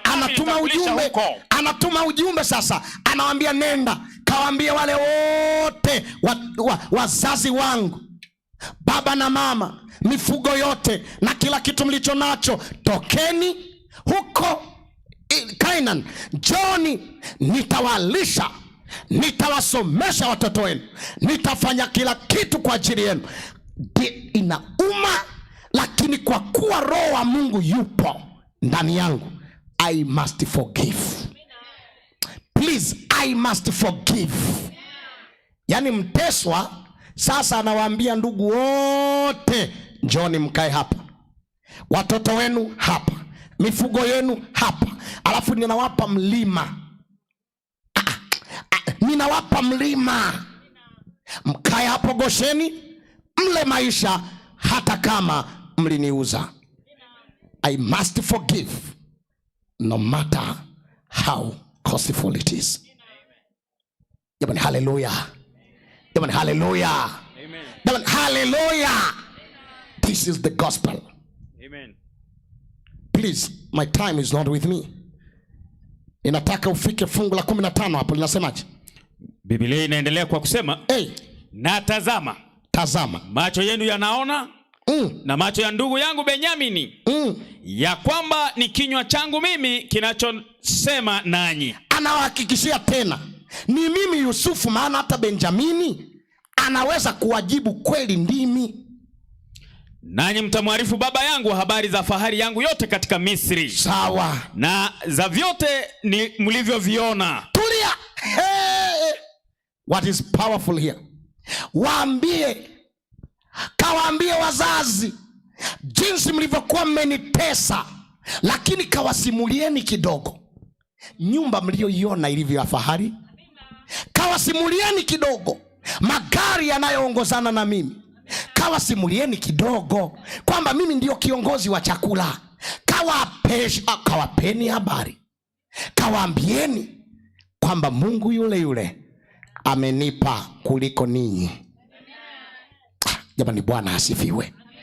Piga kazi. Mkafanye haraka kumleta huku baba yangu. Leteni baba haraka. Akaanguka shingoni mwa ndugu yake Benyamin. Akaanguka kwa ndugu yake. Akalia tena. Benyamin naye akalia shingoni mwake. Kuna saa unasamehe watu kwa kulia. Yaani unaona ninasameheje, lakini Ukristo unasema forgive no matter what. Garam. Akawabusu ndugu zake wote. Hebu tulia tena. Akafanya nini? Akawabusu ndugu zake wote. And he kissed all of his brothers. How can you kiss your enemy? How can you today evening go and kiss your husband and you did not talk for a month? How and what will move you to go and kiss your brother and kiss your sister whom you have not even been talking for so long? It is Holy Spirit in you. Ni Roho Mtakatifu. Ukimruhusu, you will be able to kiss your enemies. Hiyo amina, hiyo inatoka ya kikisia, anasema subutu. Huyo sio mkisie, labda akutane na Yesu mwingine. Forgive no matter how does it cost. And please my brother, Yakobo akaletwa akaishi na ndugu zake. Amina, watoto wake wakaja Gosheni, uminyama na kila kitu, wakaishi wakawa watu wanao enjoy. Ukisoma sura ya 46 wewe mwenyewe na fungu la 5 hadi la 6, Yakobo akamkisi huyu anaitwa Yusufu, akamkisi. Kwa sababu siku ninazo bado, mniruhusu nitawaeleza nini kilitokea baada ya Yakobo kuishi hadi akaja kufa. Lakini sasa Luka 17 fungu la 3 na la 4. Ibada hii inatengenezwa. Kwa nini nisamehe hata kama inanigharimu? Why should I forgive? And please read. Jilindeni kama ndugu yako akikosa mwonye, akitubu msamehe. Jilindeni kama ndugu yako akikukosa. Hebu rudi hapo. Jilinde kama ndugu yako akikukosa. Kama ndugu yako akikosa mwonye, akitubu msamehe. Tuseme amen. Kumbe kwa nini hapo tujilinde? Kitendo cha kuendelea kuweka kiburi na tusisamehe, tunaondoa baraka, tunahama kwenye mafanikio. Lindeni baraka zenu wapendwa. Biblia inasema jilindeni, maana mnapoacha hiyo kanuni ya kusamehe hamtabarikiwa tena. Jilindeni. Kama ndugu akikukosa, nenda ukamuone. Na kama akikukosa mara 7 katika siku moja. Kama ndugu akikukosa mara 7 kwa siku ngapi? Kule na kurudi kwako mara 7. Na karudi kwako mara 7. Akisema nimetubu. Msamehe. Jamani, tuseme amen. Yo, amina imetoka kwa roho inauma, haijauma bado. unatakiwa ulie kama Yusufu. Akikukosa mara 7 ndani ya siku moja, mume, mke, nani, msamehe. Acha kuvuta mdomo, acha kutuma message zisizoeleweka, acha msimamo wa roho ngumu. Unavyozidi kukaza moyo, baraka siku hiyo zinapita kando. Utakaa unasubiri wateja, umenuna, akija anakukopa ni short hivi. Umenielewa jamani? Umenielewa? Lakini ukiwa moyo ni mweupe, baraka za Bwana zinatiririka. Amen. Jamani, zinatiririka. Amen. Jamani, zinatiririka. Amen. Yes. Inaomba waambie watu hawa kwa Mathayo 6:14 na 15, na leo nitaachia hapo. Siwezi tena kwenda, too much is harmful. A good dancer should know when to leave the stage. Biblia inasema, kwa maana mkiwasamehe watu makosa yao, na Baba yenu wa mbinguni atawasamehe ninyi. Na Baba yenu wa mbinguni atawasamehe ninyi. Kwa Kiswahili kingine, msipo wasamehe watu makosa yao, msitarajie kusamehewa. Narudia tena. Mkiwasamehe watu makosa yao, na Baba yenu wa mbinguni atawasamehe ninyi. Kwa Kiswahili kingine, msipo wasamehe watu makosa yao, na Baba hata wasamehe. Mbona pamepoa hivyo? Mbona sisikia hata amina moja? Are you ready to forgive? If you're ready, say amen. Amen. If you're ready, say amen. Amen. You must forgive no matter how. Maana unahitaji kusamehewa na wewe na Mungu. 15. Msipo wasamehe watu makosa yao, wala Baba yenu hata wasamehe ninyi makosa yenu. Hata wasamehe ninyi makosa yenu. Basi kuna kitu nimesikia hapa, Roho ameniambia piga hiyo 5. Hiyo Mathayo 5:23. Biblia inasema, basi ukileta sadaka yako madhabahuni. Sikia hiyo. Sio tu kusamehewa. Haya, ukiwa umeshikilia mtu moyoni na ukaleta sadaka madhabahuni, inasemaje? Na huku ukikumbuka ya kuwa ndugu yako, na ukakumbuka ndugu yako ana neno juu yako, iache sadaka yako mbele ya madhabahu. Kama yule kuku pale, muache pale mbele ya madhabahu, uende zako, nenda upatane kwanza na ndugu yako, patana naye kwanza, kisha urudi uitoe sadaka yako. Ndio urudi utoe sadaka. Kasheshe imeingia mjini. Kama basi kutosamehe, rafiki yangu, kuna kufanya kwanza usisamehewe, pili sadaka isikubaliwe, 3 utaishi bila kubarikiwa, lakini 4 hormonal imbalance kwenye mwili wako. Adrenal gland kila ukija kanisani yanamwagika. Yani wewe ni hormonal imbalance kila siku. Usiposamehe unapata juice, peptic ulcer zinaanza, maana peptic juice inamwagwa. Yani wewe mume wako akigonga mlango, juice inamwagika. Sasa haya maisha utaishije wewe? Hebu sikiza mtu asiyesamehe. Akiomba msamaha kwa Mungu, Mungu hatamsamehe. Mathayo 6:14 na 15. Akisema aleta sadaka kanisani, haipokelewi. Mathayo 5:24 na 25. Haya, akiomba mbaraka hapewi. Alafu tena kibiolojia, ningekuwa na muda sasa kama daktari nikufunulie hasara ya kutosamehe. Ungejuta.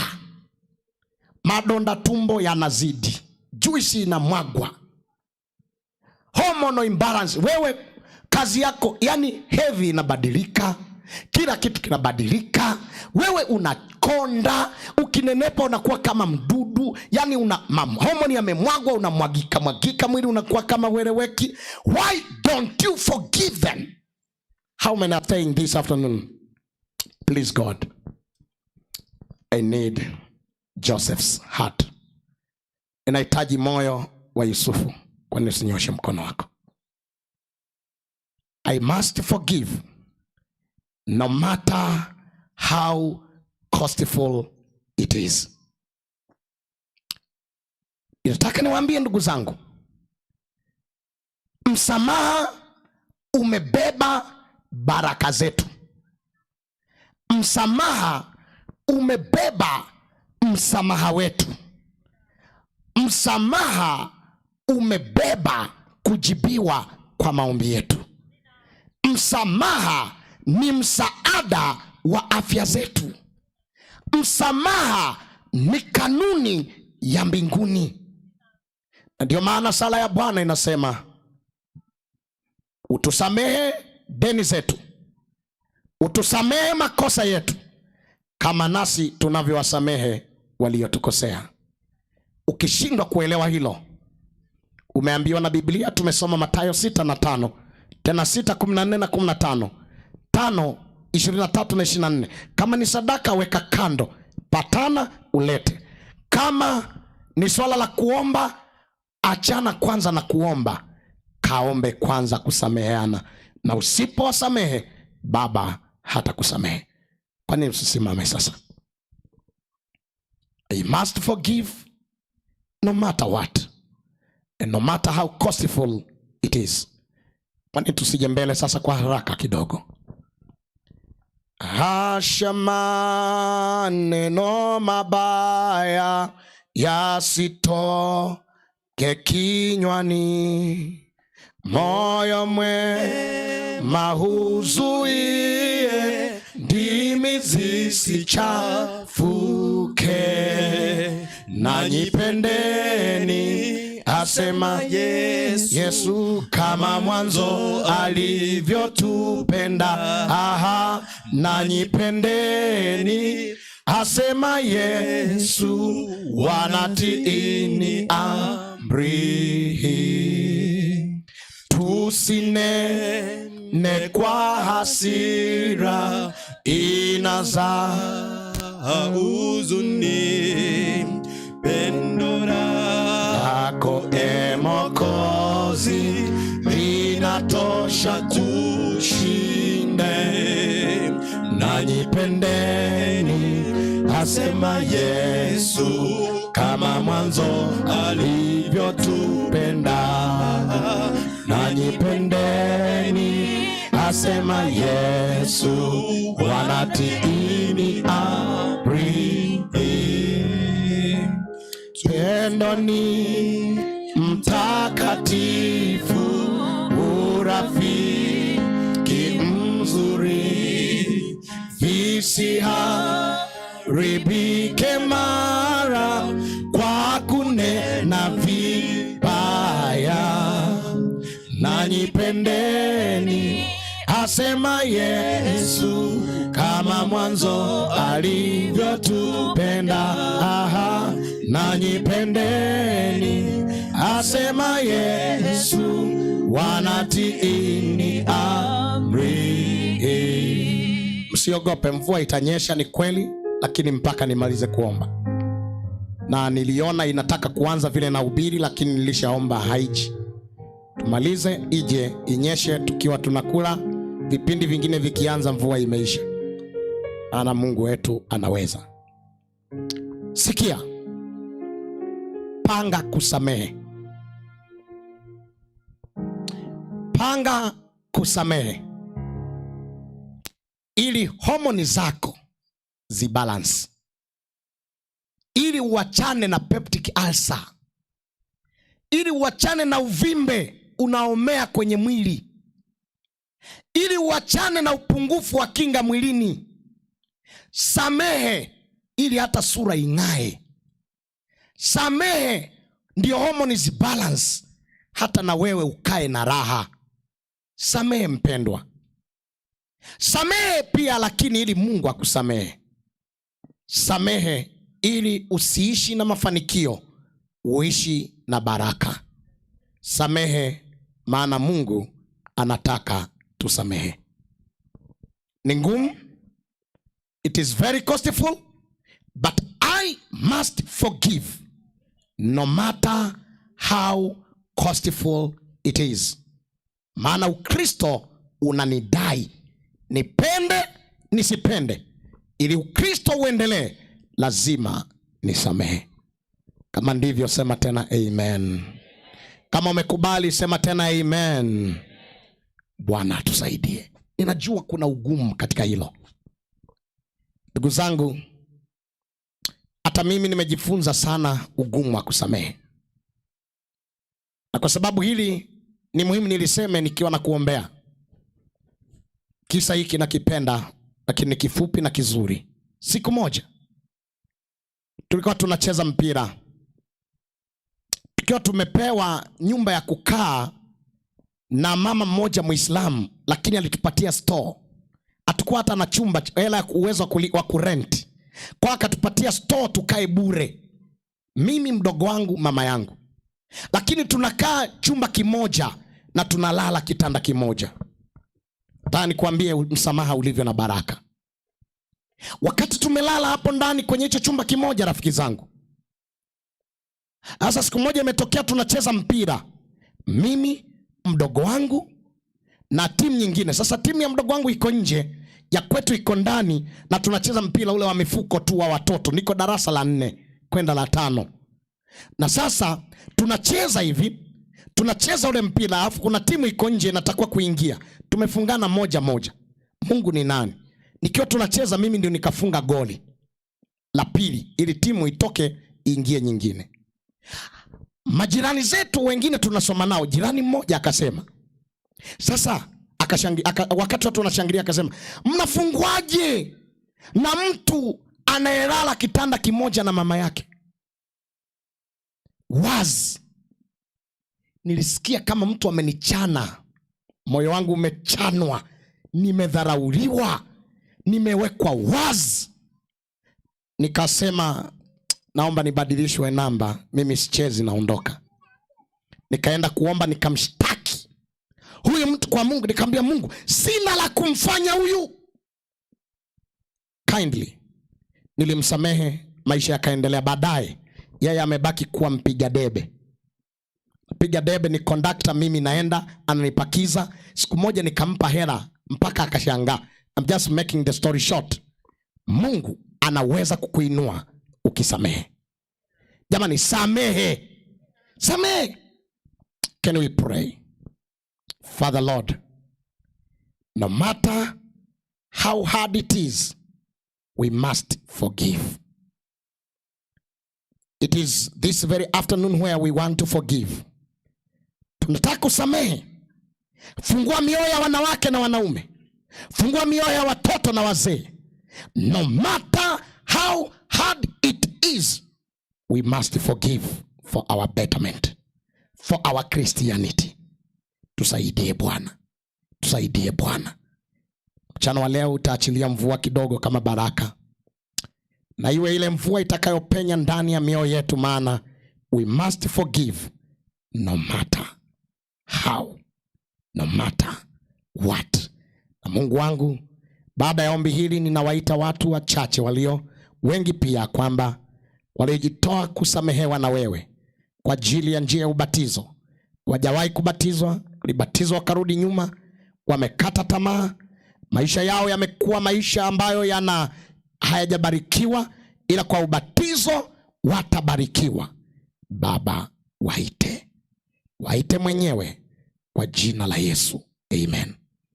Ikiwa hujabatizwa, naita tu wito very short call, na wewe njoo tu. Si unaona hata Mungu anataka kuachilia mvua, amenihurumia sana. Sasa njoo ili nikushike mkono hapa. Kama unahitaji ubatizo, tembea hapa kwa haraka, ndio ugeuze maisha yako kuwa mbaraka. Kindly come. Kindly come. It is Jesus calling you. Don't hesitate. My brother, may God bless you. You need to be blessed. Come. Come. Come. May God bless you. May God bless you. Nahitaji tu watu wachache wanao break, wanaosema tunahitaji ubatizo, maana tutabatiza watu wengi sana katika mikutano hii. Kindly. May God bless you. Nahitaji tu Mungu akubariki, wala sina muda mwingi hapa. Mungu akubariki. Mungu akubariki. Mungu akubariki. You need to be baptized. Kindly come. Turn your life into blessings. May God bless you. Turn your life into blessings. Kuna vijana wameamua kukaa bila baraka. Please come. It is God. It is Jesus calling. It is raining, but Jesus calls you. Please, if one of you is remaining. Kwa kuwa wamekuja hawa sample, wanatosha mimi kuwaombea ili muendelee kuandika majina kwa church elder. Asante waimbaji. Asante waimbaji. Asante. It is about to rain. And so nimepata wachache hawa. Kwa niaba ya wengi ambao hamjaandika majina, go to church elders, write your names, and may the Lord bless you. Let's pray. Father, thank you once again. These brothers and sisters are here in front. They have voted their life for you to be baptized. Please begin to bless them. We have many who have not come yet. We will be having a very big baptism. Please baptize them with the Holy Spirit as you will baptize them in many waters. Please, as many as they will come, bless them in Jesus' name. Amen. Be blessed, and you go there to to write your names there to the angle. Please God, Mungu ni saa yako, nyesha mvua ili tuendelee kubarikiwa kwa jina la Yesu Kristo. Amen. Ningependa kushukuru kwa Get to the point. Take a step forward. Get to the point. Take a step forward. Get to the point. Take a step forward. Get to the point. Take a step forward. Get to the point. Take a step forward. Get to the point. Take a step forward. Get to the point. Take a step forward. Get to the point. Take a step forward. Get to the point. Take a step forward. Get to the point. Take a step forward.